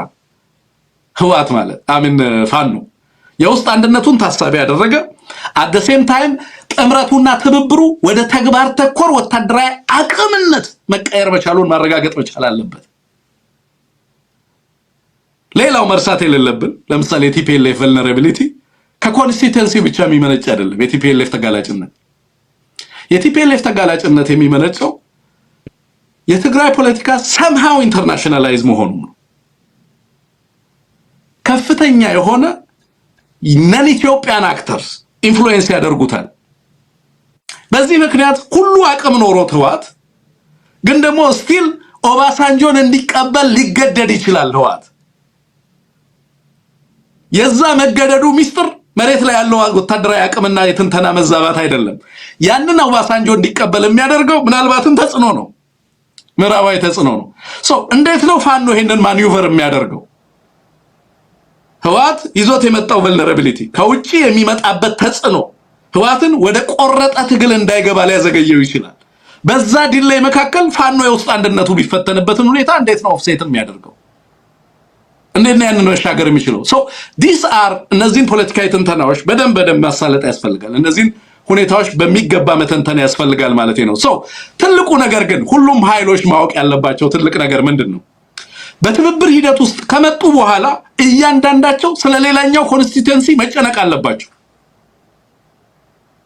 አለበለዚያ የመጠፋፋት ፖለቲካ ነው የሚሆነው። ስለ ኦላ የማይጨነቅ የፋኖ ትግል ከሆነ ስለ ፋኖ የውስጥ አንድነት የማይጨነቅ ቲዲኤፍ ከሆነ ፖለቲካው ወደ ወታደራዊ ትብብር ከፍ ሳይልና ማቴሪያላይዝ ሳይደረግ አንደኛው ሌላኛውን በማክሰም ረገድ ላይ ብቻ እንዲሰማራ ሊያደርገው ይችላል። ትርክቶቻቸው የሚዲያ ፕሬዘንሶቻቸው በተጠና መንገድ ኖት ኦንሊ የውስጥ አንድነታቸውንና የራሳቸውን የውስጥ አንድነት ከመጠበቅ ብቻ ሳይሆን ትብብሩንም አሸናፊ ከማድረግ አንፃር የተሰላ መሆን መቻል አለበት። እነዚህ እንዲናበቡ እያደረጉ መሄድ ከተቻለ ውጤት መምጣት ይችላል። ሁሉም ኃይሎች ግን አንሙት ማወቅ ያለባቸው ነገር ምንድነው? አሁን የፕሮፓጋንዳ ሰለባ ሆነዋል። ሁሉም ባይዘው እየወጡ ሚዲያ ላይ ስለ ትብብሩ አስፈላጊነት የሚያወሩበት ትልቁ ምክንያት የፕሮፓጋንዳ ሰለባ ስለሆኑ ነው። ሰለባ የሆኑት ደግሞ ፓወር ባላንሱን ሽፍት እንዲያደርግ አድርገውታል። አንሙት አዛብተውታል የኃይል አሰላለፉን። ግን ያንን ኃይል ማቴሪያላይዝ አላደረጉትም። ባይዘው አሁን ቁጭ ብለው በዱላ እየተቀጠቀጡ ነው። በትርክት በፕሮፓጋንዳ እየተቀጠቀጡ ነው ያሉት ቁጭ ብለው። ኖት ኦንሊ ዛት ከምዕራቡ የሚመጣ እንትን ይመጣል፣ ጥቃት ይመጣል። በነገራችን ላይ ድንበር ዘለል ጥቃት ሊመጣባቸው ይችላል። ትብብሩ ላይ ለምሳሌ እየወጡ የሚናገሩ አንዳንድ ግለሰቦች አሉ። ባይዘው በራሳቸው ፍቃድ ብቻ የሚናገሩ አይመስልም። ከጀርባቸው በርካታ ፍላጎቶች አሉ። ኖት ኦንሊ አብይ አህመድ ብቻ አይደለም፣ ከጀርባ የምናያቸው እጆች እንዳሉ መገንዘብ ያስፈልጋል ማለት ነው። መዘግየቶች ምኖች አባሳንጆን መቀበሎች ምናምኖች ተጋላጭነቶች ናቸው። ጥምረቱ ይሄንን መሻገር ካልቻለ ባይዘው ራሱን ያከስማል፣ ወደ ቆረጠ ትግል ለመግባት የሚያስችለውን እድል ሊያባክናል፣ የፕሮፓጋንዳ ሰለባ ይሆናል። ስራው ራሱን መከላከል እንጂ ወታደርን ማደራጀት አይሆንም ከዚህ በኋላ። ያንን ማሰብ ያስፈልጋል። ያዛቡትን ኃይል መልሰው አቅም ሊሰጡት ይችላሉ ለዚህ አገዛዝ። ዲሌይ is a deadly trap ይሉታል የወታደራዊ ተንታኞች። በእንደዚህ አይነት ወሳኝ ሰዓት ላይ መዘግየት ማለት ከባድ ወታደራዊ እንትን ውስጥ ትራፕ ውስጥ ወይንም ደግሞ ምንድነው ወጥመድ ውስጥ መውደቅ ነው። እነዚህን ሁሉ አሰላለፎች ሀገር ውስጥ ፍላጎቶች ዓለም አቀፋዊ ሁኔታዎች በተነተነ መንገድ መተኛት የሚያስፈልግበት ጊዜ ስላልሆነ ኦኬ በትንተና መመራት ያለበት ስለሆነ እነዛን ባላንስ እያደረጉ መሄድ ያስፈልጋል። ሰዎች በተናገሩ ቁጥር ግን ምላሽ መስጠቱ ያን ያህል እንትን አይደለም። በተለያየ መንገድ ሰዎች ሐሳቦቻቸውን let people be free ሰዎች ሐሳቦቻቸውን ይግለጹ። ከጥምረቱ ተቃራኒ ሊሆን ይችላል። ትግሉን ይደግፋሉ ብለን ኤክስፔክት የምናደርጋቸው ሰዎች ከመሰረታዊ ትንተና በመነሳት ሳይሆን አንሙት ምናልባትም በሌሎች ተጽዕኖ አንዳንድ ነገሮች ሊናገሩ የሚችሉበት ሁኔታ አለ። ያንን ሁሉ መገንዘብ ያስፈልጋል ማለት ነው። ሰዎች የራሳቸውን ኦፒኒየን የመያዝ መብቶቻቸው እንደተጠበቀ ሆኖ ትግሉ ማሳካት የሚፈልገው ነገር ነው። ቁልፉ ምንድነው? ማሳካት የሚፈልገው አብይን ወደ አስገዳጅ ድርድር ውስጥ ለምሳሌ ድርድርን በተመለከተ አንድ ስምምነት አላቸው እንደሰማሁት ከሆነ ተናጥላዊ ስምምነቶች ከዚህ በኋላ ለእያንዳንዳቸው አደገኛ ወጥመዶች ናቸው። ለምሳሌ ህወሓት የሚያዋጣው አብይ አህመድን በተናጠል ለመደራደር መሞከር አይደለም። ሪኔጎሽየት ማድረግ ከተፈለገ ፓወርን ሪኔጎሽየት ማድረግ ስለሆነ አጠቃላይ ሁሉንም አክተር ኢንጌጅ ያደረገ ሲሆን አብይ አህመድን አስገዳጅ የሆነ ሽግግር ውስጥ እንዲገባ ታደርገዋለህ። ምንም ሳታደርግ ብቻችንን አንደራደርም በማለት ብቻ ነው። የያዙትን ሌቨሬጅ ማወቅ አለባቸው። የያዙትን አቅም ማወቅ አለባቸው። ወታደራዊና ፖለቲካዊ ባላንሱን በማዛባት ረገድ የፈጠሩትን አቅም መገንዘብ አለባቸው የሚለውን ነገር እንደው ዝም ብዬ ላንሳው ብዬ ነው። ከዛ ውጪ በጣም ውብ አድርገህ አቅርበዋል። ትንግርቱ በጣም ታንክ ዩ ሶ ማች። በጣም ውብ አድርገህ ነው ያቀረብከው። ብዙ ሌሰን ሊወሰድበት የሚገባ ጠቃሚ ነጥቦች የያዘ ነው። ሌላም ጊዜ እንግዲህ በዚሁ ልክ ፍሬም አድርገን እናቀርባለን ብዬ ተስፋ አድርጋለሁ። አይ ቲንክ ሰዓታችን ሄዷል። ያው የኦኤንኤልኤፍ የምክክር ኮሚሽን ሂደቱንም ውጤቱንም ምናምኑንም አልቀበልም ማለቱን የተመለከተ ነገር ይዘን ነበረ። ትናንትና ያወጣው መግለጫ ነው። ቲክቶክ ገጻቸው ላይ 47 ነጥቦችን የያዘ በጣም ሰፊ ለምን እንደማይቀበል የሚያብራራ ጽሑፍ ይዞ ወጥቷል። እሱን ልታነቡት ትችላላችሁ። ሰዓታችን ስለማይፈቅድ ከዚህ በላይ ስለነበረን ቆይታ እጅግ አመሰግናለሁ ወንድም አለ። በጣም የሚገርም ግን ዶክመንት ነው ኦኤንኤልኤፍ ያጋራው። በነገራችን ላይ አንሙት ሃይሊ ፖለቲካል የሆነ በጣም የተጠና እኔ የለንደን ኮንፈረንሳቸውን ብዙ ጊዜ ያነሳለሁ። መግለጫዎቻቸውን ተመልክቼዋለሁ። ለንደን ላይ የነበራቸውን ስብሰባ አንሙት እና ሳነሳልህ ነበረ። እንዴት የሚያነሳው ፖለቲካዊ እንትን በጣም ይገርመኛል። ኦኤንኤልኤፍ ኤክስተርናል አድቫይዘር ሁላ ያለው እስኪመስለኝ ድረስ ማለት ነው። የሚያነሳቸው ፖለቲካዊ ሐሳቦችና የሐሳቦቹም ግዝፈትን በተመለከተ ማለት ነው። አሁንም እዚህ ቀደም ያጋራኸኝ ነገር በጣም የሚገርም ነው። ለምን የምክክር ኮሚሽኑን ውጤት እንደማይቀበለውና ሪጀክት ያደረገበትን መንገድ ያስረዳበት አግባብ በጣም የሚደንቅ ነው። ብዙዎቻችሁ ካያችሁት ብታነቡት ብትመለከቱት ደስ ይለናል ለማለት ነው። ጥሩ ጊዜ ነበረን። ደስ የሚል ቆይታ ነበረን። ነገ በሌሎች ጉዳዮች እንመለሳለን። አንሙት ምሽት ያማረ ይሁን። ጊዜ ይስጥልን ለነበረን ቆይታ። መልካም ጊዜ ይሁንልን። አድማጭ ተመልካቾች እንደዚሁ የዩቲዩብ ቻናላችንን አዲሱን ነገ በዛ ነው መንገባው። ሰብስክራይብ አድርጉት።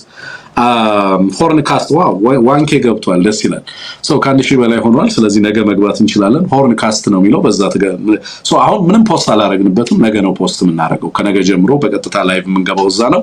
እዛ እንገናኝ። ነገ ላይ ለነበረን ቆይታ ከልብ አመሰግናለሁ። ለሰዎች ሼር አድርጉት፣ ለብዙዎች አጋሩት። እግዚአብሔር ይስጥልን። መልካም ጊዜ